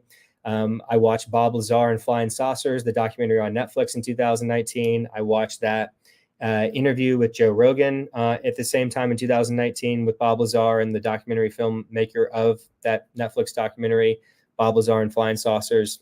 I found Bob Lazar to be highly credible. What he says makes sense to me. I can't tell you whether it's true or not, but this stuff is just crazy. It makes sense to me. If the smartest physicists tell us that the universe is about 13.8 billion years old, or at least that's when the Big Bang happened. And if our solar system and Earth is 4.5 billion years old, that's a multi-billion year gap there of when other planets could have came about and developed all, intelligent life, and then they could have come here. I read this paper by MIT, which I know is Jose Cordero's alma mater. This was 2011 mathematicians at MIT who said that they believed from their model. This was not just like their opinion that they came up with and then tried to prove it. Their model and the math showed that life on Earth was most likely seeded from somewhere else in the universe, like DNA coming in. And then they thought, well, they didn't think that life could survive through the vacuum of space. Now we know about tardigrades. We know about these organisms that can survive through these incredibly harsh environments like the vacuum of space and extreme hot temperatures and cold temperatures. And so in any event, my mind's very open. I would always like to say extraordinary claims require extraordinary evidence. So Elon said multiple times in multiple interviews, even recently in the last few weeks, that he's seen no evidence of aliens. I disagree with Elon. I've definitely seen evidence of aliens, and intelligent life outside of Earth. but how credible is that evidence? If you like Google the word evidence and read the definition, in my opinion, I've clearly seen evidence. I don't know how Elon hasn't. So then this redacted video that I just watched a few days ago, this guy, this professor who's been researching this stuff for decades, he basically says that everything that Bob Lazar talked about is true, and that Bob Lazar did work on these alien, I'm doing quotes for people who are listening, spacecrafts in the 1980s, like 9 of these spacecrafts. But what, according to this researcher, he said that Bob Lazar is basically kind of like on a need to know basis and more of a patsy, because he says these are all, this professor says that Bob Lazar, all those spacecrafts that Bob Lazar worked on were actually human-made spacecrafts that we tried to re-engineer from the real alien spacecraft. So those weren't the real thing. So I don't know. That's just what this guy says. I'm just repeating different things. I research a lot of things. I'm very curious, but I don't know the answer to this stuff. I hope there's aliens. If I had a gun to my head and I had to get the answer right to stay alive, I would say there's definitely other life in this universe outside of Earth. To me, it seems unfathomable that that's not possible. But it also seems kind of unfathomable that if you look at the mathematical models that we even exist as humans at all either. Like, it's kind of crazy when if you've seen those documentaries on like the universe and stuff on the History Channel dating back years ago. I've watched tons of those. It seems kind of very unlikely that we even exist at all. So I don't know. And then when people start talking about God and say they're for sure a God, and say, well, why do you think there's definitely a God? And they say, because nobody could have, how did we get here? God must have created that. So then I flip that on people and I say, okay, well, if you think that that's your logic, that we need to be created by God, because how else could we be here? God must have created it. And say, well, then who created God? It's the same logic that they had there. And then it just blows most people's minds because they never thought of that, if they're being honest. And some people aren't even able to be honest when I pose that question to them. They say, well, God's just always been here. I'm like, okay, well, then the universe has always been here. You could just flip it. It goes back to what I talked about with me being agnostic. You have to define terms and be very specific in your communication, your language, because a lot of times when we got to these very esoteric philosophical words, people are saying the words God, love, religion, universe, consciousness, and they're saying these words, but these words mean very different things in the mental model of different people. So they're having this conversation and they think they're disagreeing on things, but there might not be. And they think they're agreeing on things, but they might not be. So you have to be like very specific with the words with all this stuff. So I just rambled for a bit, but my point is, I'm pretty sure that there's aliens. I think that I've seen UFOs and stuff in some videos, but where's the hard evidence? Where's like that walking alien that that I see in real life, and there are spacecrafts like coming out in HD video and stuff. And where it gets super weird, this is where I'll end on it, is this is where the conspiracy theorists go crazy, and it's not too crazy. With all the deep fakes and all of our technology, and if you're following AI and what it's able to do in just seconds, with all these different, platforms and different technologies that are coming about, there's people out there that think that the government and the elite are going to start faking these alien, like invasions, or that aliens are here, but it might just all be like deep fakes and stuff. So I don't know. I'll end it at that. Thank you. Quite interesting. And I'll note that every time I thought that I observed a UFO in the sky, it ended up being some sort of SpaceX object, either a rocket being launched or one of those moving constellations of Starlink satellites. So they were no longer UFOs, they were IFOs, identified flying objects. But I think that's an interesting connection back to our previous conversation about Elon and how he is giving us more interesting phenomena to observe in the sky. Samantha Atkins has a comment in our YouTube chat. She writes that there are very advanced aliens as a near mathematical certainty, that they visit us less so, that their superior tech breaks down or is shot down here, not so much. So that is, I think, a fairly widespread perspective as well in terms of explaining the evidence, or in some cases, perhaps the lack of sufficient evidence of alien visitation. But I do acknowledge that there's a lot more left to be discovered here, and many phenomena that haven't been explained that need to be explained.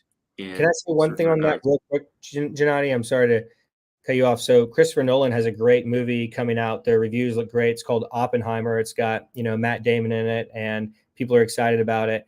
And what I've heard from Dr. Stephen Greer and other of the more seemingly credible UFO real like researchers, what they all say is that these other aliens, these intelligent species beings, started coming to Earth as soon as we when we detonated the first atomic bomb.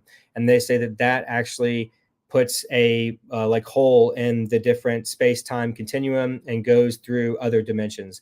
These are their words, not mine. I do not know if that is true, but this is why they say that these, spacecrafts that seem not to be man-made, human-made, start to be arising around the same time of when humans detonated the first atomic bomb. And I'll also say I've watched that show Ancient Aliens on and off just for like entertainment. Peter Diamandis has actually been a guest on the show a few times. I went to the first ever Alien Con in October 2016 in Santa Clara, California, in Silicon Valley. And that was a lot of fun. I did some VR there and stuff. I put some on my YouTube channel. There were like replicas of R2-D2 there. And it's all the ancient alien people, if you guys aren't familiar with that. I haven't gone back to it, but I've been researching this stuff. And some of the ancient aliens episodes are really cool and really fascinating and got me to think about different things in different ways, and things that I were thought was cuckoo for Cocoa Puffs in the past. I'm like, you know what? They did a good job of explaining that. That's more plausible. And some of the episodes, they're just like I think they're in season like 15 now. So they've kind of run out of ideas and they're like repeating stuff. And, I think it's just a big brand and they're trying to just create content and just make money. It's kind of maybe jumped the shark a little bit, but in any event, I'm curious about all these different things, and that's their answer. I'm sorry to cut you off, Gennady, but that's kind of the way that I view this stuff. Yes. All right. Well, thank you for your perspective. I do think another explanation as to why the various alien abduction reports, for instance, began happening around the late 1940s, 1950s was simply because that was the golden age of science fiction, and more people were actually writing about, reading about, thinking about extraterrestrial life and the possibility of extraterrestrial life. And some people might have gotten ideas from that, or they might have interpreted certain phenomena through that lens, but it would have been very strange to have seen or read about such reports, say, in the 18th century or the 19th century, just because even the science fiction of that time really, for the most part, did not delve into the concept of extraterrestrial life forms. But in the interest of time, I think we should ask for David Shoemaker to pose his question, and then we'll see if Daniel has another question. And there are some related questions from Eric Schulke that I would also like to get to. So David, please go ahead. Yeah, thanks. And Brent, great conversation today. I want to go way back, so maybe one of the first things of the first hour, and talk about parenting. I was really impressed with you taking that time to consider parenting and focus on that. And then your background with having parents of opposite political parties and all the travel that you've done, I think putting those into parenting probably allows your children to have very, very broad ideas, perspectives as they grow. And as I look around transhumanism, this is my tie-in for why we're talking about it here today. I see that among people, that transhumanists can look at problems, ideas from various perspectives, and we need that kind of parenting. So perhaps you need to be the transhumanist parenting ambassador as we go forward, or at least help get that out there in the conversation. What say ye?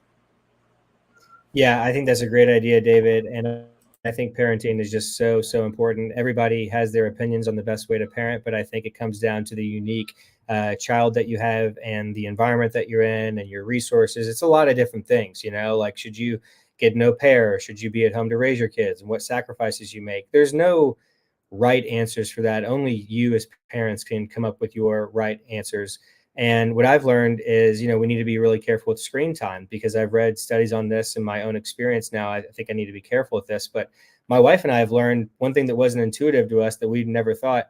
we give our kids the screen time to kind of give us a break from them, and let them go upstairs and watch their shows. We're like, my 3.5-year-old, you guys probably can't hear him right now. He's in the kitchen and I've been able to hear him the whole time. He's just full of energy and life. And so it's, parenting is super important. I think that I've, researched people like Dr. Gabor Mate, and he talks about childhood traumas and stuff. Elon Musk has talked about this. Elon Musk, was bullied a lot as a child. His dad sounds like a pretty horrible person in many respects, Elon Musk's dad, Earl. And I think that it's very fascinating what experiences as a young person can turn some people into. So a lot of people in Elon Musk's situation would have gone down very bad paths and not turned out good, but that motivated Elon to do better and do more from the bullying and Elon got beat up a lot as a child. I don't know if you guys know that. And so it's kind of motivated him to, that's why he had dual citizenship and left South Africa and went to Canada, because his mom was from Canada. And then he had a plan to get to America and get to Silicon Valley. And so in any event, that's where the eternal optimism comes in. No matter what childhood trauma you've had in the past, you need to find ways to get the proper therapy or help to get through that. You have to recognize that. You have to first recognize any problem. It's hard to solve a problem if you don't even recognize there is a problem. And so what we're just trying to do right now is try and raise the best kids that we can based off all the different science and research that I've done and my wife has done. And my wife's done incredible research where I'm reading books and podcasts and talking to other parents. My wife and I just so happen, in our opinion, to come from great families. Both of our parents are still married and still have great relationships. My parents have taught me that love conquers all, even though they have all these differences that I discussed before, politically, religiously, where they're from, Kentucky versus the North. They've shown us that love conquers all, and that we can agree to disagree, and that we can focus on love and moving forward. And regardless, you can just kind of set politics aside and just kind of agree to disagree. And that's what we all need, I think, just kind of realize a little bit more. Voluntarism is a word that I have to get out there before we end this live stream. And when I interviewed Roger Ver on my Brent Nally channel in December 2019 and again in April 2020, we talked a lot about voluntarism, and how that is really important for the biorejuvenation space and all of our geopolitics. It's kind of like, I basically view it as libertarianism on steroids. It's like either you own your body and you get to choose what you put in your body in every single way and how you treat your body, as long as you're not hurting somebody else, or you don't. You either own it or you don't. The government does not own that. So that's why I went down to Mexico in December of 2018 to have those stem cell injections, because from my research, I couldn't get that same product for anywhere near the same price in America. So I left, and that's unfortunate. I'd love the FDA to change and the research to really accelerate in biorejuvenation. In many ways, it is here with companies we talked about, like cellular reprogramming companies like Altos Labs and Calico. But those are long-term research projects that are not actually putting any treatments in humans right now. And we have a lot of people suffering and need biorejuvenation treatments now. And unfortunately, to get the best, in my opinion, you're not getting that in America, in the USA right now, unfortunately. So I'm sorry I just droned on there, David, but I think that parenting and education is it really does lead back to that, to kind of build the next generation so that Ray Kurzweil can be right. Maybe my son will end up contributing to helping, this all happen by 2045. Thanks for raising the topic on our Enlightenment Salon today. Thank you all for having me. Thank you to Brent. And now let's go to Daniel for his final question. Thanks for raising transhumanist children, to all the parents that are out there doing transhumanist child raising. It's something that doesn't get talked about enough. And I think, we should have an officer involved in childhood parenting, raising, nurturing, etc. I would just, again, say that we need these reciprocal accountability mechanisms, because right now we have an inordinate number of sociopathic neurodivergent types that are attracted to positions of authority. And I think that explains a lot of the misfunction and dysfunction in governance. So hopefully AI can help with that too. And I would say there's open source intelligence is just a great developing field for combating government misfunction and dysfunction. I did have an earlier question about carbon-60, Brent. I don't know if you've had any experience with that, but I ordered some off Amazon and I was taking some drops of it, and then I read online, maybe DNA damage is possible. So I got kind of scared, put it back in, in the dark. But what about, have they tested that with the methylation clock at all? Or is that a study that would be remaining to be done? I believe it's a study remaining to be done. I have not heard of that. Doesn't mean that it hasn't happened. I'm just not aware of that. I want to say one thing when you talk about open source. I'm a huge believer in open source. So getting back to Elon, he open sourced all of Tesla's patents in 2013. A lot of people don't know that. He's done everything possible to accelerate the global transition to sustainable energy, which is what Tesla's mission is. And what's happened recently with getting all the partnerships from the Tesla superchargers on the NACS, which is a North American charging standard that Tesla has, and at all the superchargers with Ford last year, the partnership with them, then GM, then Rivian, then it came out, Volvo has partnered, and now Stellantis has partnered as well too. So it's basically a done deal. I think it's going to be Volkswagen that's going to partner next. My point is that Elon has been a huge advocate of open source technology, which I am as well too. That's why he literally funded the money. I think it was $50 million or $100 million to start OpenAI. OpenAI would not be here without Elon Musk. That is a fact. He seeded the money for it. And so we now have all this LLM explosion and the chat GPT, which could lead to all the future AGI because of Elon. So that's what I'm saying. Let's know the facts. Let's not hate on him. Let's look at his track record.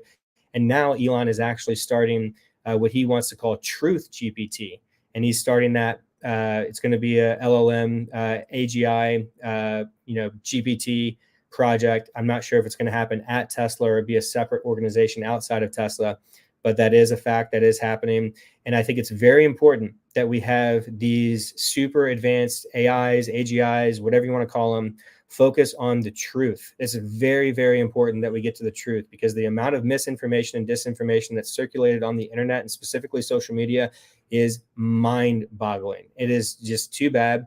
And the community notes on Twitter has been incredible too. So you don't have to trust Elon. You can go and see the open source information of the Twitter algorithm now. And I encourage all the other social media companies at Meta, Instagram, WhatsApp, Facebook, TikTok, YouTube, on and on and on and on. They all need to open source their algorithms so that we know how they're censoring, why they're censoring, and it's going to be really important for transhumanism as well too. I want to be able to talk freely when we're on YouTube and we're all censoring ourselves to a certain standpoint based off the terms and condition of the platforms that we're on. And if we have a more open source algorithm for all of the internet in general, but social media is a big, big part of that, that's going to be really important for us to, I think, get to the singularity, whatever you want to call it, solve aging. So in any event, the only reason I brought that up is because you mentioned open source, and I couldn't leave here without explaining my thoughts on how important I think this is for things to be open sourced.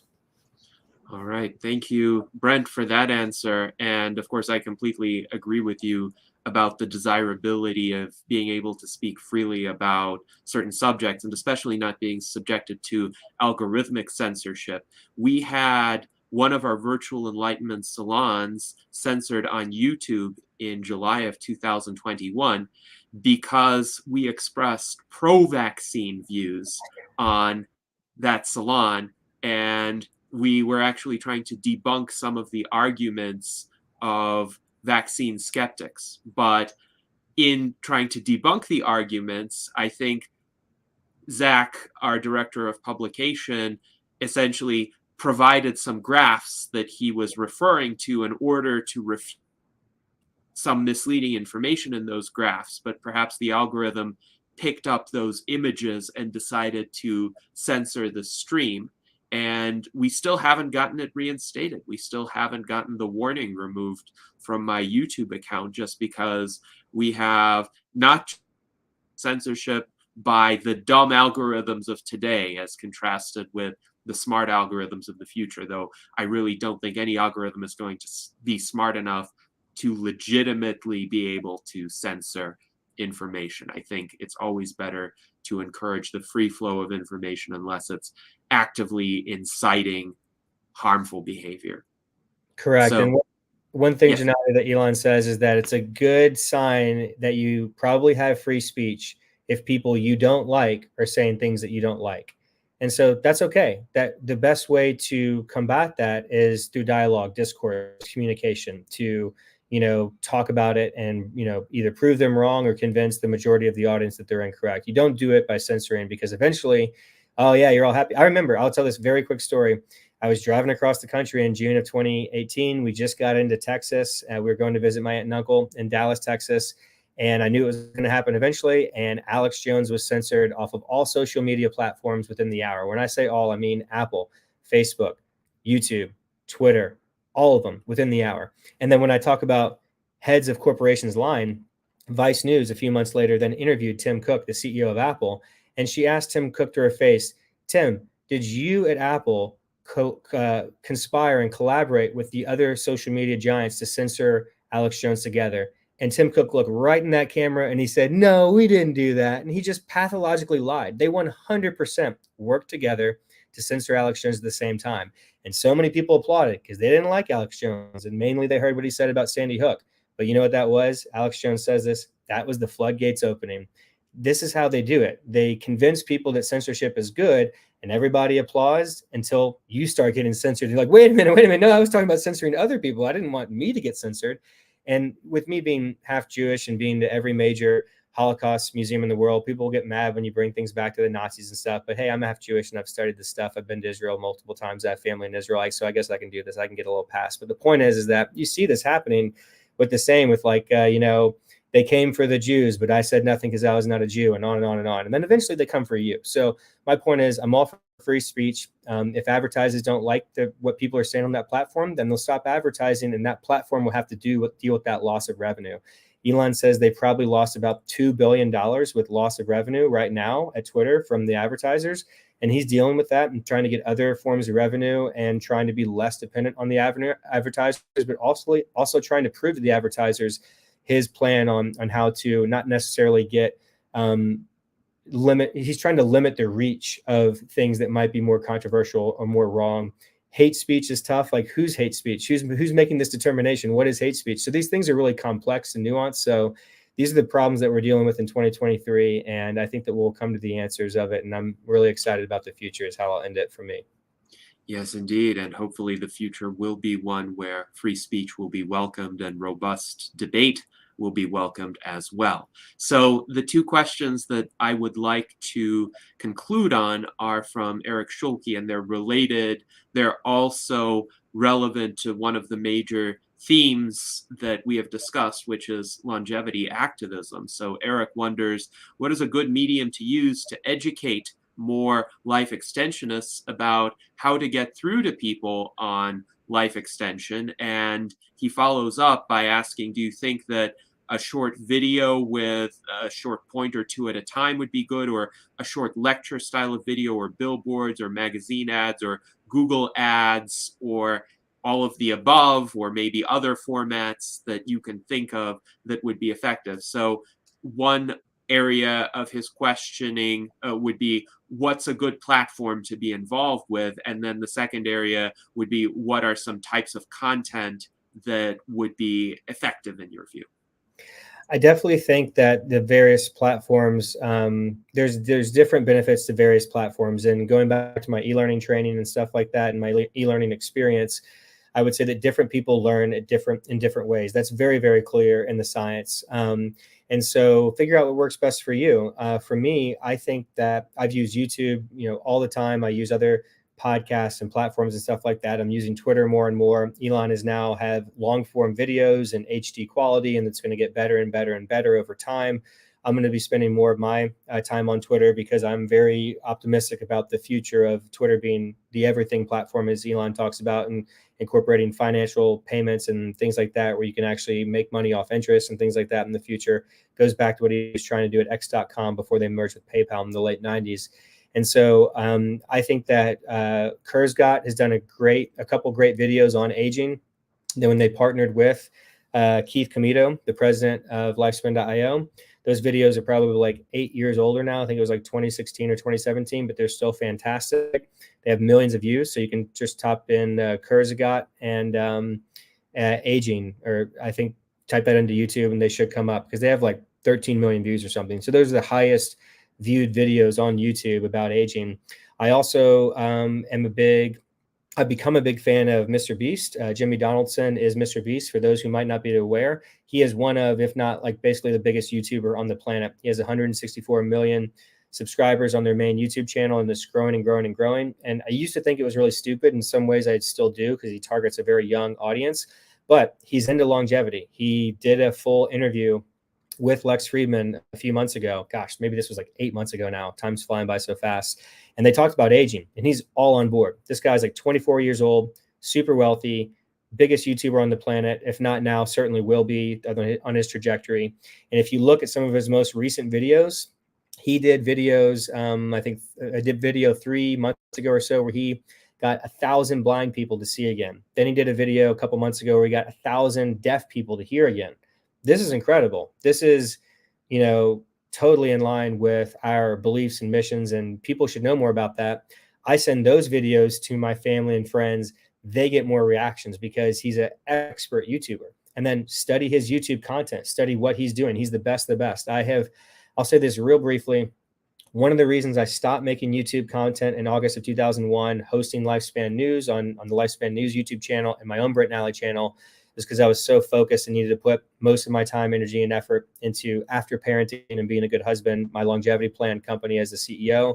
But also, I took time to just study YouTube. And I've watched all these podcasts and interviews with Jimmy Donaldson, Mr. Beast, on how YouTube actually works, what it was in the past, where it is now, and where it's going. I know how the algorithms work.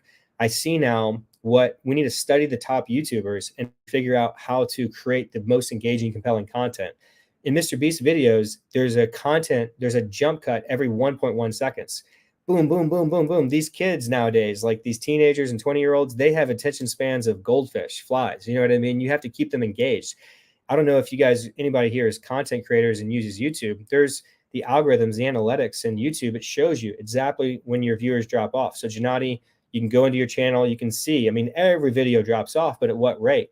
And then you look at where it dropped off the most, and you look at what happened in that video right before, and then you stop doing that, engaging. So when I come back and start doing YouTube content again, it's going to be way different. I'm going to try and make shorter videos, make them highly edited, compelling. And that's just kind of a focus I have. So those are just kind of things in my head. It's the best way I can kind of answer Eric's question in relevant, in-depth terms. I can go further down the rabbit hole, but due to an interest of time, I'll kind of leave it at that for now.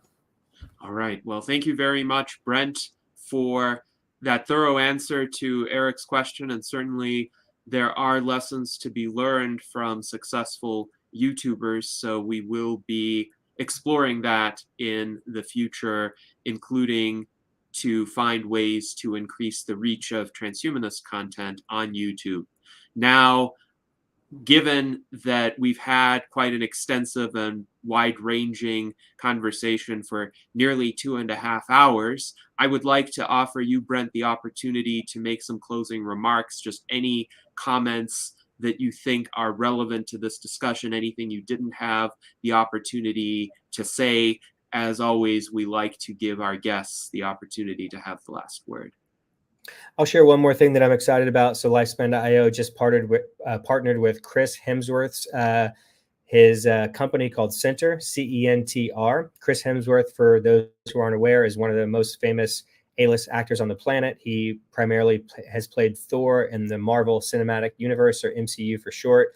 He's got over 60 million followers on Instagram. So one of the other reasons I stopped doing YouTube content is because I've learned, hey, maybe my efforts are better going after big celebrities and big YouTubers like Mr. Beast, working with them to try and get them to create content about, longevity, biorejuvenation, all, USTP related technology, rather than me, this little YouTuber guy, trying to do it myself. So it's been a long time coming to get Chris Hemsworth that partnership. For those who don't know, at Lifespan.io, their president is Keith Comito. He has worked at Disney Plus and Disney streaming even before Disney Plus came out years ago. He's worked on that streaming technology. And of course, Disney owns Marvel and the MCU universe. So it was a long process of many years that Keith worked to help this partnership come about. And these things are really exciting. These are things that I've wanted to happen for many, many, many years. So as we talked about before, in some ways, I'm kind of pessimistic. I thought we'd be further along right now in certain aspects of our, biorejuvenation goals, wishes, hopes, desires, wants, needs with the LEV, longevity, escape velocity, the Methuselah, the singularity. But in other ways, we're further along. And I think that getting this information out to more and more people. A lot of people just have never been exposed to these ideas. They just have no idea. And you never know, regardless of how old somebody is, how getting these ideas into more people's brains might trigger them and get them excited and get them involved in the movement. So I'll just kind of end with that. Do what you can to just do whatever you think is possible to help accelerate the movement. Yes, indeed. Do what you can to help accelerate the movement. Thank you very much, Brent. And as Daniel Tweed pointed out, we in the USTP are the open source science party. So we encourage those kinds of open source contributions from our members, from our viewers, from everyone involved in the transhumanist movement. Thank you very much, Brent. You have been very generous with your time today. Thank you to our panelists as well. And thank you to our viewers for the excellent conversation in the YouTube chat as usual. And until next time, I hope that we all live long and prosper.